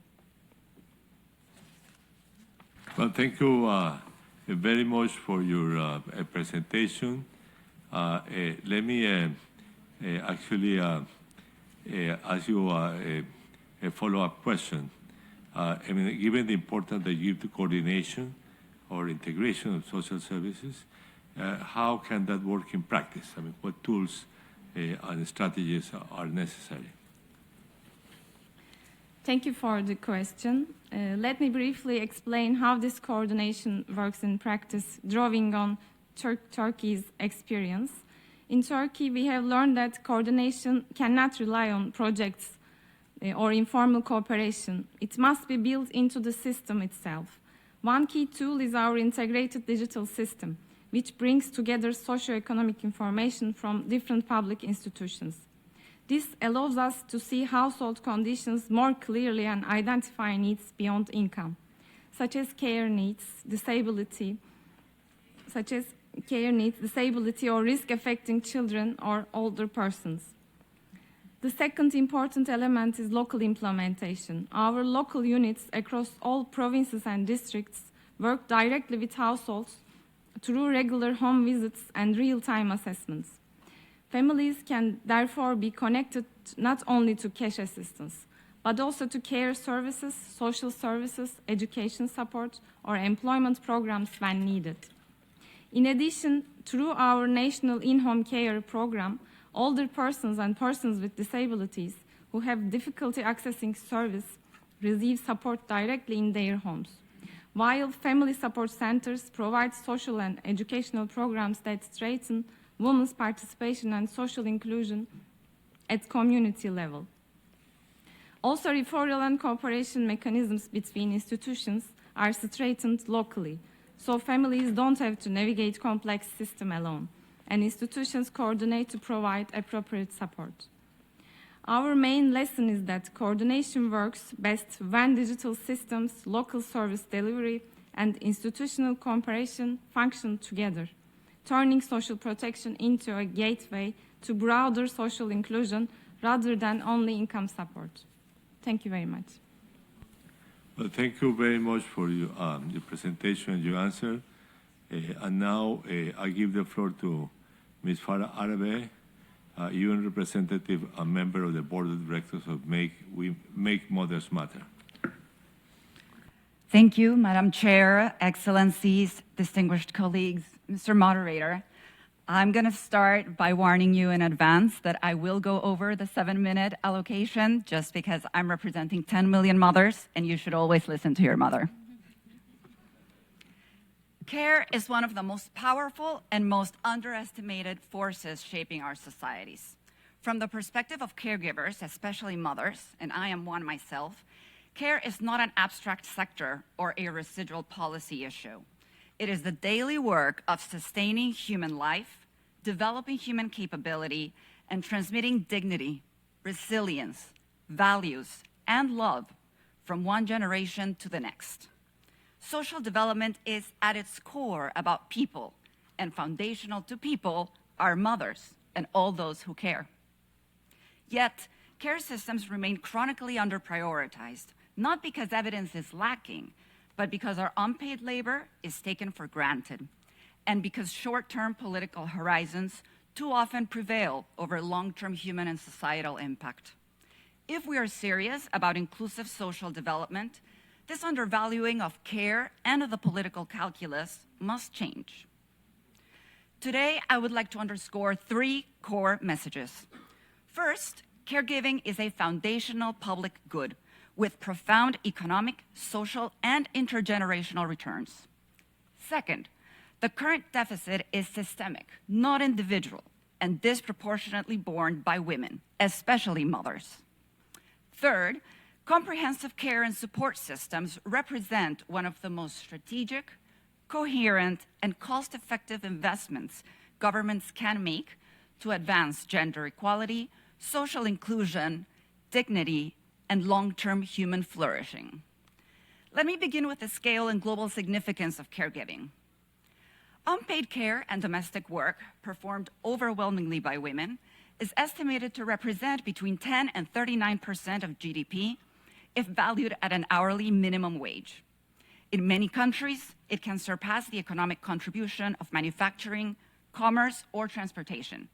Yet, it remains largely invisible in national accounts and persistently undervalued, even ignored in policy design. At the same time, the returns to investing in care are extraordinary.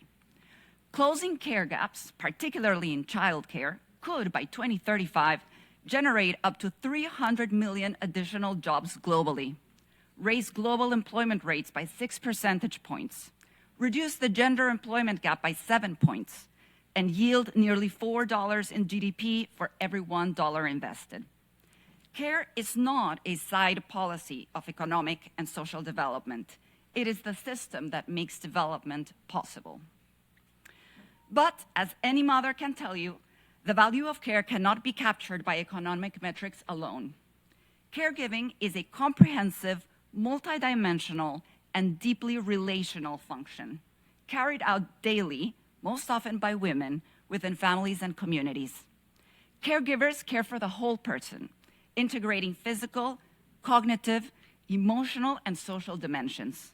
Mothers, in this sense, are not only economic, educational, and physical labor actors.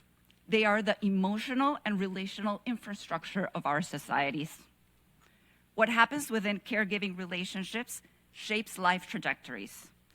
Decades of evidence show that stable and responsive caregiving relationships during a child's early years drive healthy brain and biological systems development, protect against the traumatic effects of adversity, and promote lifelong physical, mental, and relational health. Conversely, adverse childhood experiences, often compounded by caregiver stress, poverty, conflict, and lack of support, are associated with lower educational attainment, reduced productivity, higher health and social costs, and increased risks of violence and social fragmentation. This is why care must be understood as foundational work, not crisis management. Too often, public systems are designed to put out fires, responding once harm has already occurred, rather than to invest in the relationships and caregiving conditions that prevent harm in the first place. Early relationships are an engine of sustainable development. They are sustainable across generations, scalable through reproduction, hyper-localized in impact, cost-effective through prevention, and central to dignity in how we relate to one another. If we aspire not only to human development, but to human flourishing, care must sit at the center of our social development strategies. Yet caregivers do not operate in isolation, and here's where I transition to point number 2. The challenges we face are deeply systemic and structural. Gender norms continue to allocate the majority of unpaid care to women. Globally, women perform on average 2 to 2.5 times more unpaid care and domestic work than men. These norms are reproduced across generations unless deliberately interrupted, reinforcing inequality in households, workplaces, and public life alike. Supporting caregiving and ensuring it is more equitably shared is therefore essential to breaking intergenerational cycles of inequality. Workplace systems frequently treat caregiving supports, such as paid parental leave, flexible work arrangements, and return-to-work pathways as discretionary benefits, rather than as pillars of economic resilience and social sustainability. This gap is even more pronounced for the 60% of workers that constitute the global informal economy, who remain largely excluded from formal labor and contributory social protections. Care also remains undervalued and undermeasured. While rarely measured, when measured, the economic value of care is calculated at minimum wage levels, hiding real opportunity costs for mothers and other unpaid caregivers. Despite encouraging momentum, there is still no internationally agreed statistical definition of care work, limiting visibility, comparability, and accountability. This invisibility and undervaluation perpetuate underinvestment, despite care being indispensable to economic and social functioning. And the consequences are predictable. Maternal mental health strain is widespread and persistent.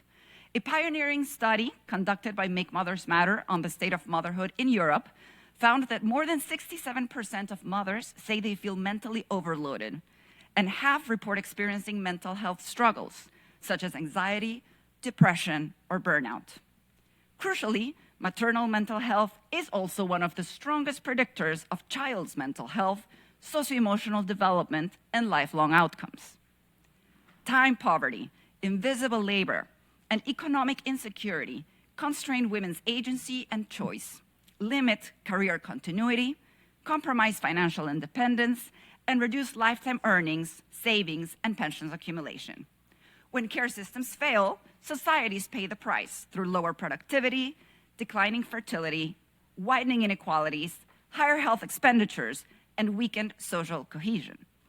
If social development is about people, then mothers are its foundation, and care systems are how we protect that foundation. So what must change? And here I go to point number 3. From the perspective of caregivers and parents, we need to shift from fragmented, short-term interventions to comprehensive, cross-sectoral, coordinated care systems embedded across the life course. This requires policy coherence across our global commitments.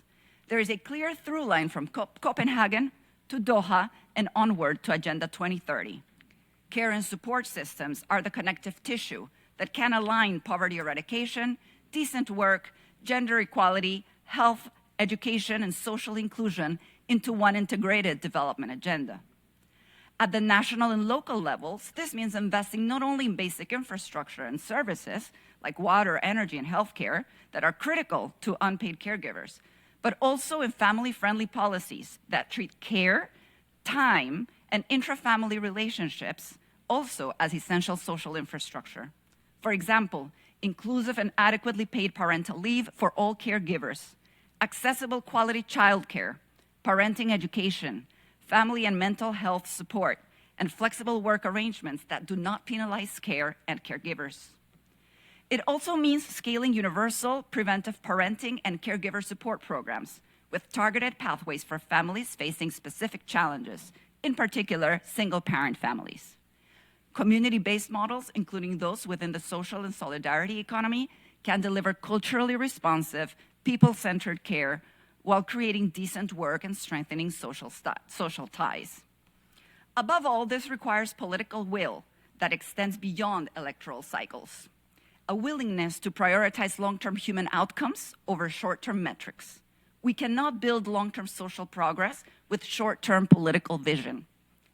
Care, both in practice and in policy, demands coherence and courage across generations. Excellencies, in closing, care is where policy meets humanity. When we invest in care, we're not only supporting caregivers, we are shaping who children become, how societies treat vulnerability, and what future generations inherit. When we fail to invest, the costs do not disappear. They accumulate quietly, unevenly, and across generations. We must move beyond short-term siloed fixes and instead build the comprehensive, coordinated caregiving foundations that allow human potential to unfold fully, equally, and with dignity from one generation to the next. Thank you. Well, thank you very much for your, emphasis of care as foundational policies. And let me actually ask you the question of how can civil society organizations such as yours work in partnership with governments and the private sector to establish and improve the comprehensive care systems? We can certainly make a key contribution throughout the entire process of policy program design and implementation.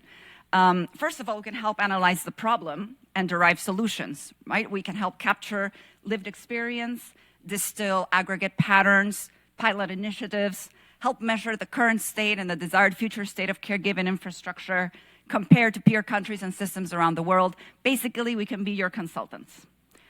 Second, we can also help implement. We are much closer to communities and understand their lived experiences and realities. And third, we can be your voice of conscience, like your mother. We can keep policy grounded in human experience and long-term and intergenerational outcomes, so we can keep outcomes optimized for human flourishing and not political cycles. Okay, thank you very much. And now I give the floor to Maria Isabel Cobos, the Chief of Social and Gender Section Statistics in the Statistical Division of UNDESA. Thank you, Mr. Moderator. Thank you, Madam Chair, and good day, everyone. On behalf of the United Nations Statistics Division, let me express our enthusiasm for being here and taking part of this dialogue.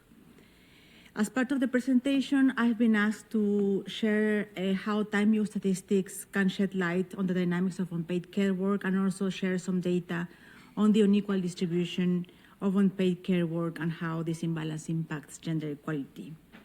So first, let me start by saying that today we are focusing on time-use data, but care data really lives in the whole statistical system, and there are a myriad of data sources where we can draw data that can inform the different aspects of care and care work. Today we focus on time-use data, and this really emphasizes the importance of having integrated statistical systems that better support the formulation of overarching policies, particularly on the topic of care. Let me stress the importance of time-use data to provide comprehensive insights into how individuals allocate their time across various activities during their day. This provides an understanding of the living conditions and well-being of population and population subgroups. We can argue, indeed, that unlike economic measures, which can fluctuate based on currency values or economic conditions, time is a universal constant, and every person has 24 hours in a day. This universality makes time-use data useful for cross-national demographic comparisons, offering a clearer view of well-being beyond economic indicators. Time-use data allows the analysis of the types of activities that people perform, including care, and shows differences in the use of time between different segments of the population and their social and economic contribution. Over time, successive rounds of time-use data can be utilized as well to monitor policy changes. That's why time-use data support a wide range of policies and is key to follow up on most of the development goals. For example, SDG 5, On gender equality, it highlights disparities in unpaid domestic and care work. In SDG 8 on decent work, it measures both paid and unpaid work and their interactions. On SDG 3, good health and well-being, it helps with analysis of behaviors linked to health outcomes.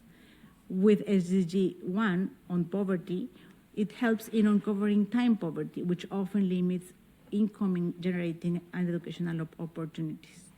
One of the most significant contributions of time use data is their ability to measure unpaid domestic and care work, which is an essential but often invisible contribution, as it has been already mentioned a few times, of people, particularly women, to society and the economy, which is not captured in conventional economic measurements like the gross domestic product or GDP.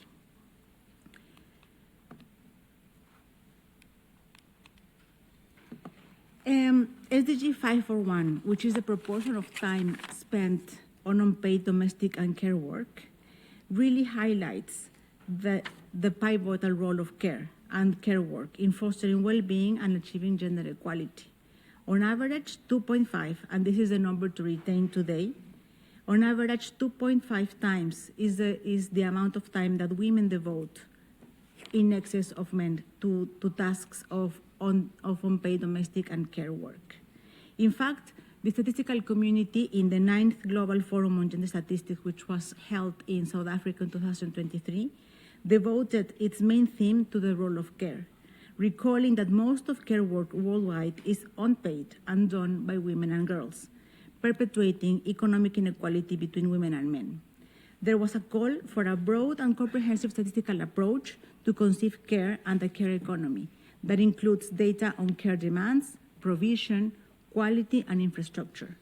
Care was recognized as an overarching policy concern that touches upon the 3 pillars of development, but not only on labor market issue, but explicitly interrelated to gender, economic, human rights, education, health, migration, and even disasters.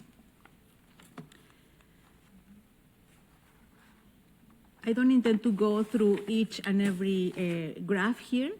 What I want is to leave you with a panorama of how trends in unpaid work are clearly showing that there are certain population groups being left behind, be it population in rural areas, older people, population with low levels of income, indigenous peoples, people with African descent, persons with disabilities, and whatever way you want to slice the data, is women the most being left behind.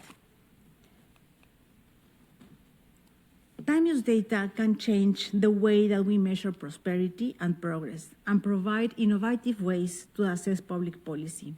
The work that gets measured in the system of national accounts is only but the tip of the iceberg. And when unpaid work is measured and valued in economic terms, the results are quite eye-opening.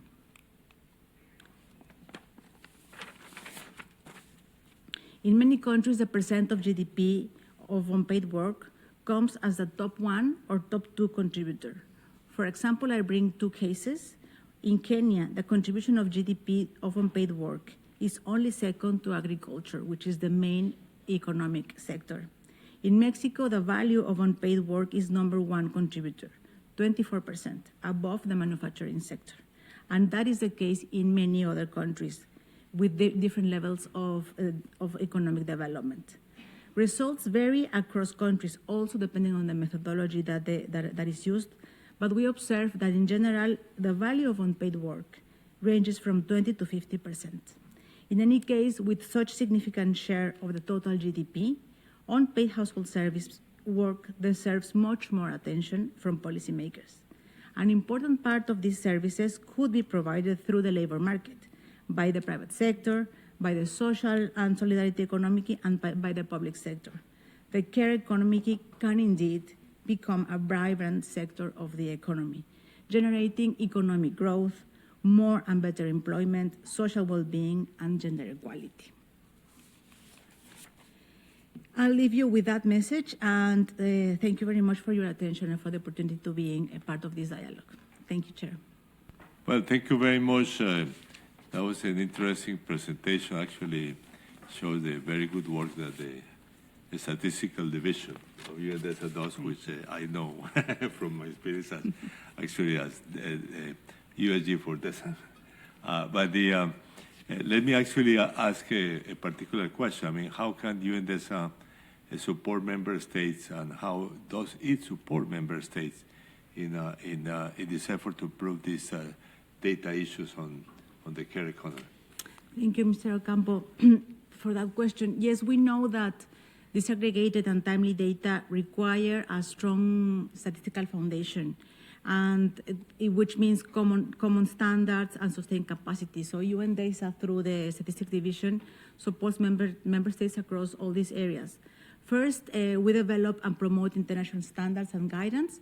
In the case of time use statistics, we have the International Classification for Time Use Statistics, the Minimum Harmonized Instrument for Time Use Survey, which is a tool that can be used either as a module or as a standalone tool for countries that wish to collect data on time use.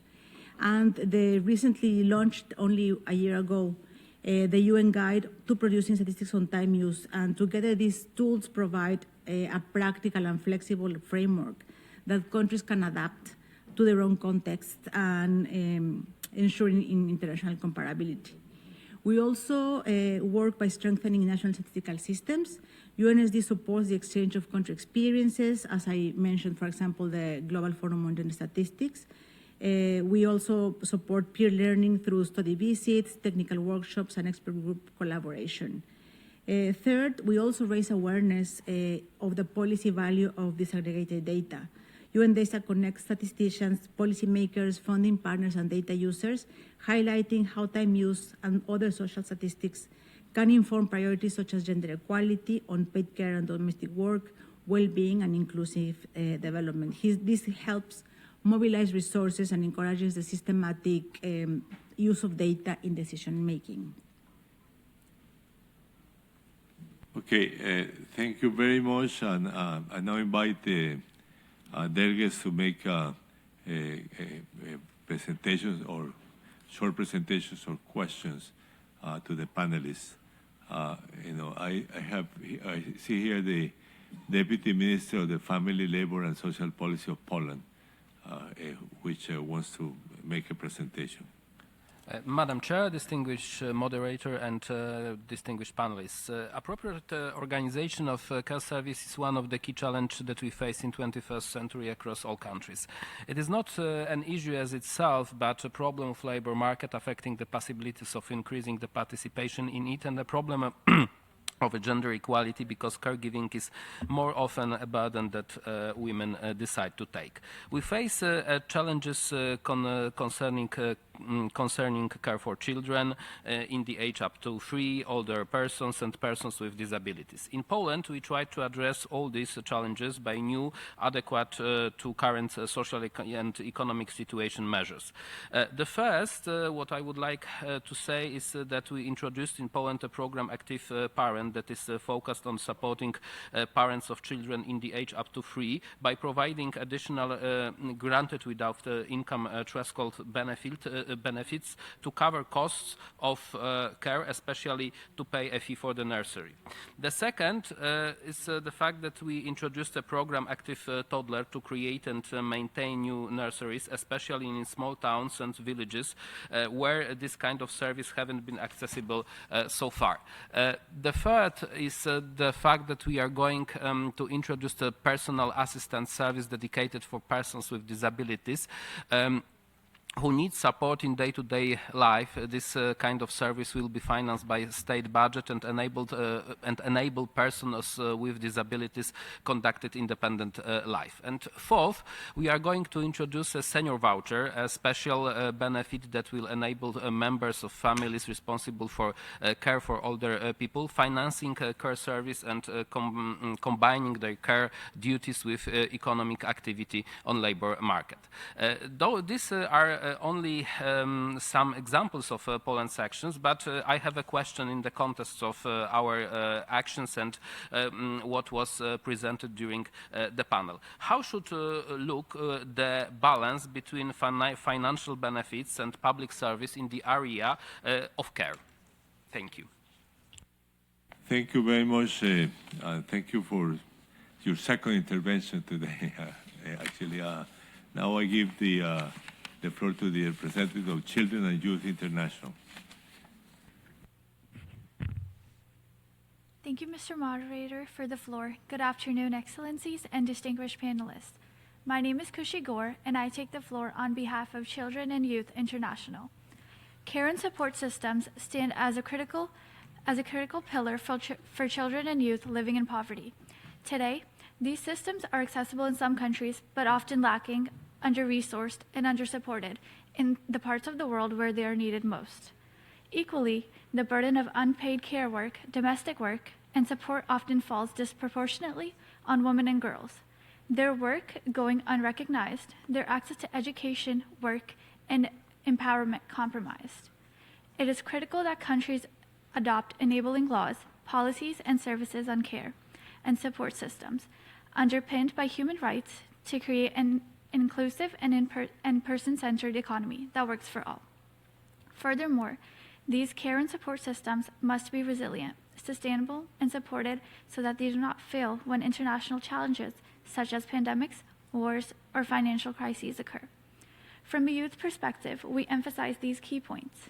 First, we need to take an intersectional and life course approach to care and support. When it comes to people with disabilities, adolescents suffering from mental health issues, single parents, recently unemployed individuals, the elderly, and orphan children, their needs cannot be divided and singled out. We need to develop resilience via integrated care and support systems rather than fragmented ones. And we need to work in partnership with communities to shape systems that actually work for those who need it. Second, care and support systems must uphold the agency and autonomy of children and young people. This includes ensuring alignment with the Convention on the Rights of the Children and ensuring every young person has access to right-based support, including the ability to access care in the community rather than defaulting to institutionalization. Equally, health and education are critical parts of the care and support system, including services that ensure access to comprehensive sexual and reproductive health services, mental health services, and inclusive education for all. Finally, children and youth must be acknowledged as partners, not just passive beneficiaries for care and support. This includes youth having formal decision-making roles, resourced participation, youth participation across the full policy cycle, including design through to implementation and accountability. Perhaps most importantly, this approach to partnership must include and prioritize the voices of children and youth who themselves are recipients of care, whose agency must be respected, including the right to shape the care and support systems they need. We want to ask the panelists these two questions. One, how can we ensure a stronger future foundation for current care and support systems so that in the future, global crises such as pandemics, wars, and economic downturns do not lead to their collapse? What kind of statistic investments help build a future that is secure for all? And second, what strategies can ensure that children and young people shift from beneficiaries to architects of more inclusive care and support systems? Thank you. Thank you very much. I now give the floor to the representative of Algeria.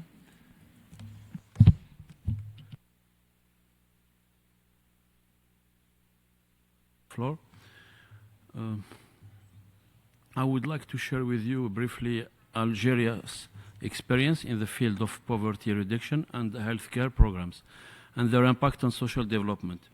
Regarding the fight against poverty, Algeria has adopted a comprehensive approach based on solidarity and direct social support, increasing wages, including the national minimum wage, creating an unemployment benefit, and granting tax exemption on low incomes, as well as supporting rural and agricultural development to ensure food security.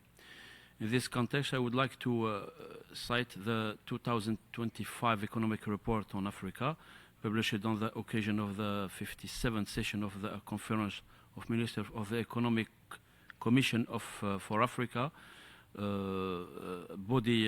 UN body, which states that Algeria has less than 1% of its population living in poverty, out of total population of 46 million, which is a reasonable figure. My country does not intend to stop at this level in its fight against poverty. Through its 2015-2030 industrial policy aimed at achieving the Sustainable Development Goals and its economic program, it reasonably aspires to increase incomes, combat employment, and eliminate marginalized areas, which generally constitute pockets of poverty.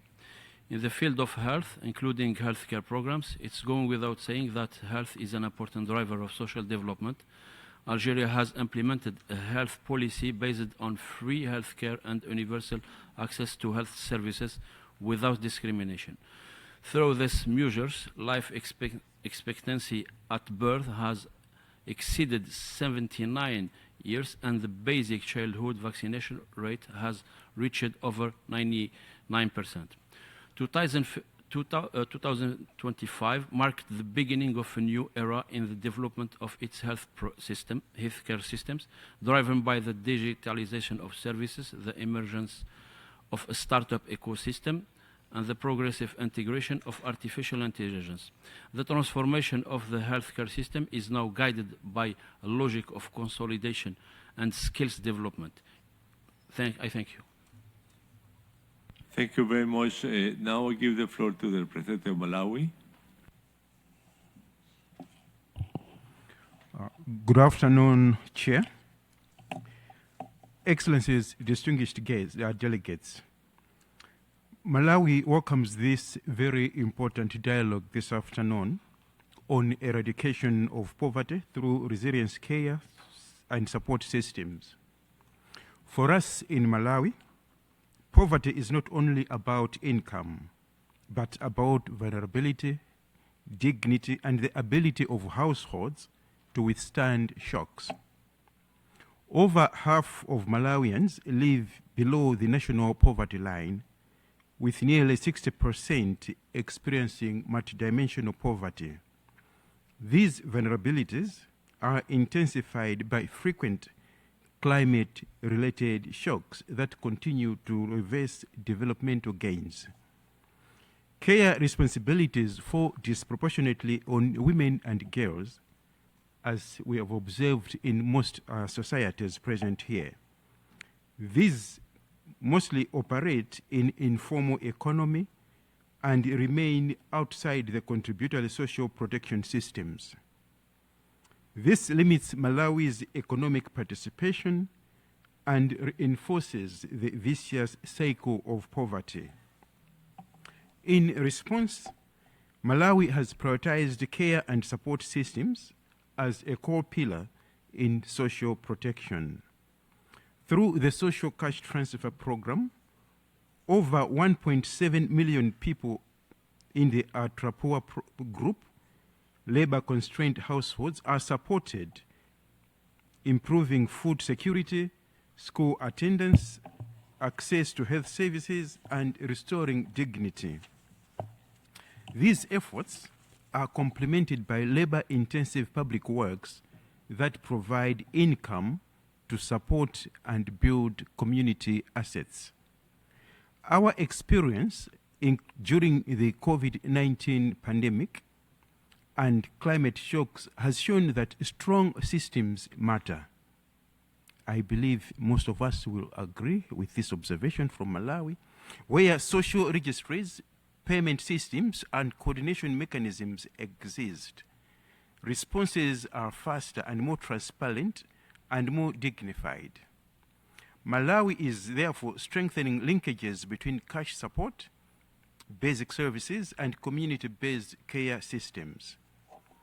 We are also investing in preventive care, school feeding programs, which now reach over 3 million children, and contributing to better nutrition and human capital development.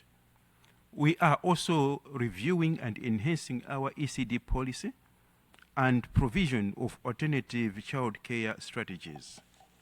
A key lesson from Malawi to the world is that care systems must be shock responsive and linked to early warning and emergency response mechanisms. Another lesson is that investment in care enables economic participation, allowing women to work, children to thrive, and households to become more resilient. For Malawi, eradicating poverty is inseparable from building resilient care and support systems that protect dignity across the life course. Chair, distinguished delegates, thank you for your attention. Thank you very much. Le doy ahora la palabra al representante. I'll now give the floor to the representative of Panama. Chair, distinguished delegates, I bring greetings from the Republic of Panama. We hold the fundamental conviction that the eradication of poverty is not just a statistical goal. Rather, it means the re-establishment of human dignity as the key focus of the social contract. In a global environment marked by uncertainty and persisting asymmetries, we are facing what Panama has termed the paradox of success. Despite economic growth, we are still working to dismantle the structural causes of inequality. For nations such as ours, where 15% of the population still faces multidimensional poverty despite the economic dynamism and an active market, the challenge is not just growth, but rather redistribution of resilience. And so the question that brings us here is not just what do we want to achieve, but what tools do we have to guarantee that no one at any stage of their lives gets left behind? And we have seen that in care systems and resilient support systems, it is possible to transform social spending into a strategic investment in human capital. Our roadmap is based on evidence and concrete tools. Protection of the life cycle. We don't have just basic transfers, but comprehensive support. And in 2024, we were able to reach more than 120,000 beneficiaries, guaranteeing standards of quality of care through rigorous technical standards, investing in human capital and in early childhood, expanding early primary care. This is the basis for social development, and to this we add the multidimensional poverty index for children, boys, girls, and adolescents. And this provides us a scientific basis to carry out specific interventions in the areas of health, education, and protection.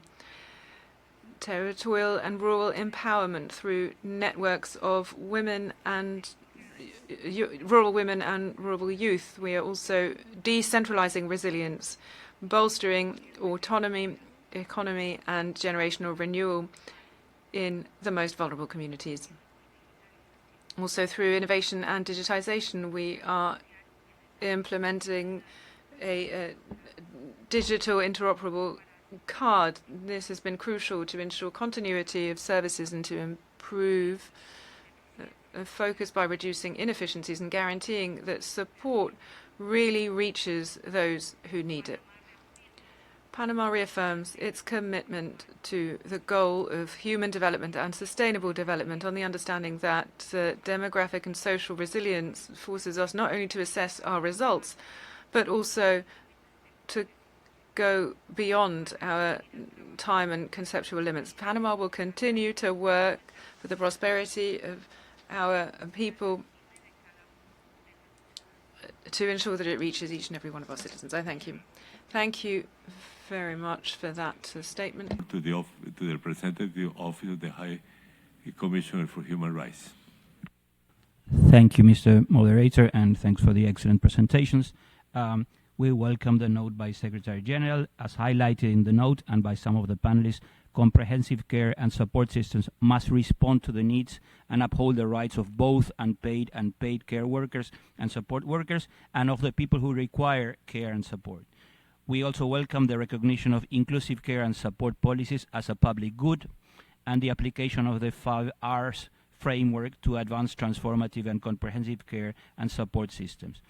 We wish to underscore some additional priorities. These include state obligations and responsibilities of business enterprises, particularly employers and those private enterprises who provide care, and women's equal access to financial and productive resources such as inheritance, property and land, which are essential to addressing gender inequality in care and support.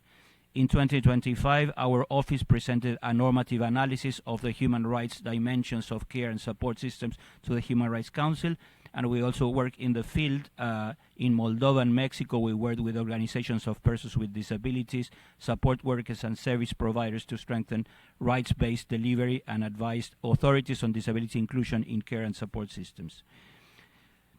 Likewise, UN human rights mechanisms are actively addressing this issue, including through the work of the Working Group on Discrimination Against Women and Girls, the Special Rapporteurs on Disability, Leprosy, Extreme Poverty and Education, and the independent experts on the human rights of older persons. OSCHR remains committed to working with states, UN entities, civil society, service providers, employers and workers, and above all with right holders to advance comprehensive, right-based and gender, disability and age-responsive care and support systems. Thank you very much. Thank you very much, and I now give the final words to the representative of the International Federation for Family Development. Excellencies, distinguished ministers, colleagues, as we reflect on the journey from Copenhagen to Doha, we have to be reminded that social development is built within families where individuals grow, learn, care, and are prepared to participate fully in society.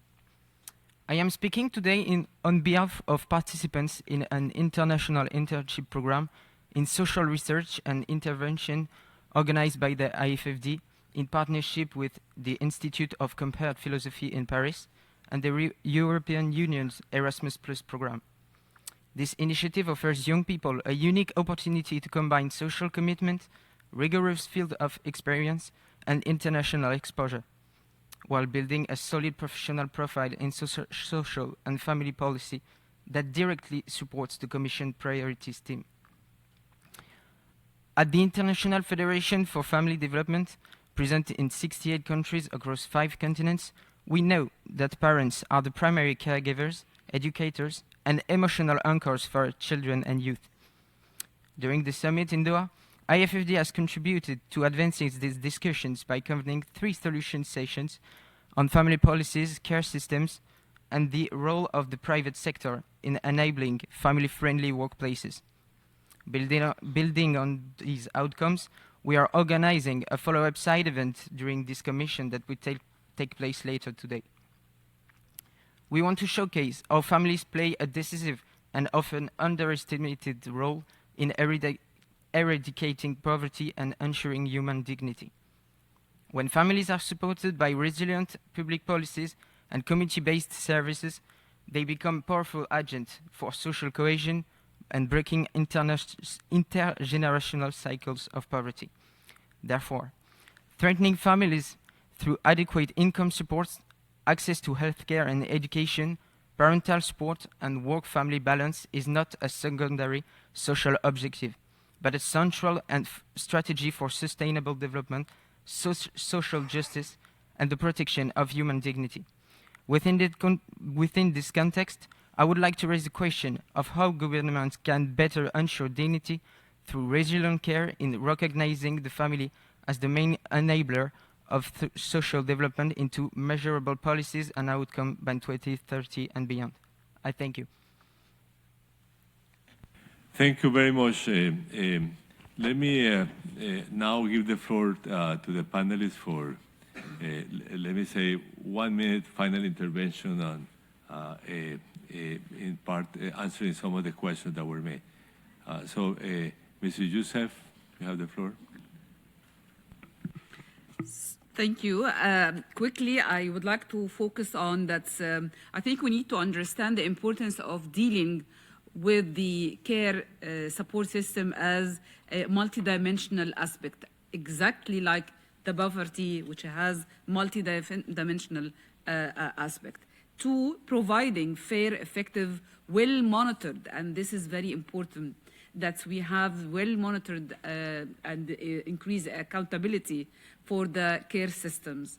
3, focus on family-based empowerment and support, but also taking care and widening the scope for the external caregivers, and we need to have clear, systematic strategies to empower them and support them.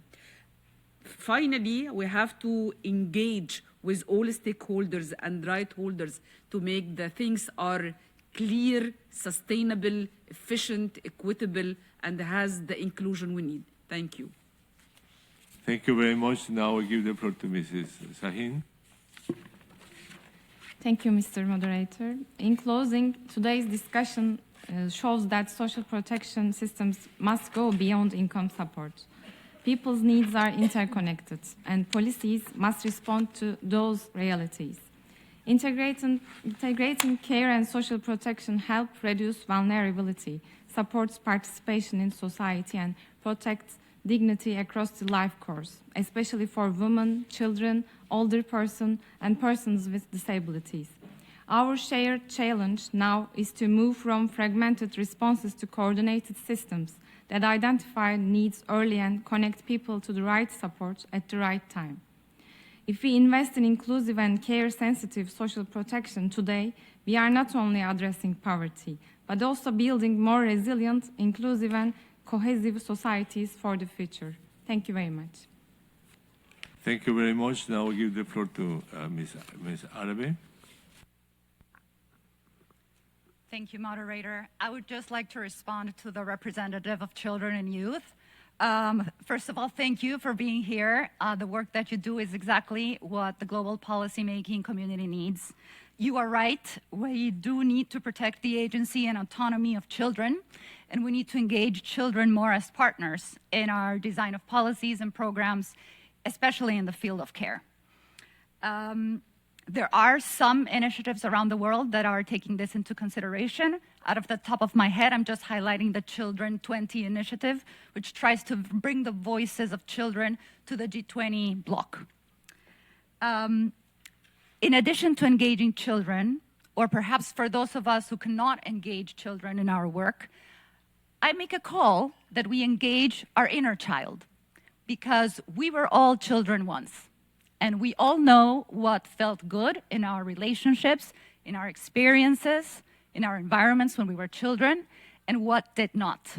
And having that child-centric view when creating solutions for our world will be invaluable. Thank you.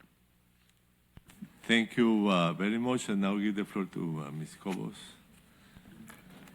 Thank you, Mr. Moderator. I would like to share that the indicators on time use and many more data is compiled and disseminated by the Statistics Division and through the SDG Global Database and also through the minimum set of gender indicators. There is also a dedicated online time use resources hub that provides survey documentation, methodological guidance, training materials, and practical tools, as well as an inventory of national time use survey worldwide that you may want to visit. And secondly, and finally, I would like to highlight the importance of strengthening the links between the Conference of Social Development, the Commission of Social Development, with the Statistical Commission, both functional commissions of ECOSOC, to be able to develop policy systems and statistical systems that support each other. Thank you. Well, thank you very much. It has been delightful to hear the presentations of the panelists, as well as the interventions by member states and some of the international and civil society organizations. Let me say that I think this panel reinforces the central message of the need to for comprehensive care and support systems. I guess there has been a particular emphasis also on the issue that women are particularly on top of these care systems, and there's unfairness in that regard to the extent that that affects other dimensions of their development, particularly access to a job, to a formal job, which is important. It's also important to, again in this panel, the emphasis on certain groups, of course, children, people with disability and aging population. But I think one interesting addition in this panel has been the emphasis on rural development issues, on how to make a fair system also for the rural population, which was, I guess, not as emphasized in the first panel. With this, I close, and I thank the invitation to moderate these two panels by the Commission of Social Development, and I want to celebrate the fact that there were 8 women panelists.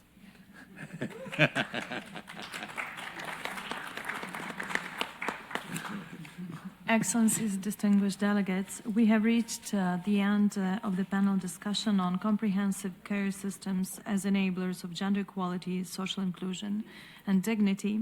I thank Mr. Ocampo for skillfully guiding our discussion. I would also like to thank distinguished panelists from Egypt, Turkey, Board of Directors of Make Mothers Matter and UNDESA, as well as the delegations for your contributions. The Commission has thus concluded its program of work for this meeting. The general discussion of sub-items A and B of agenda item 3 will resume this afternoon at 3 p.m. The meeting is adjourned.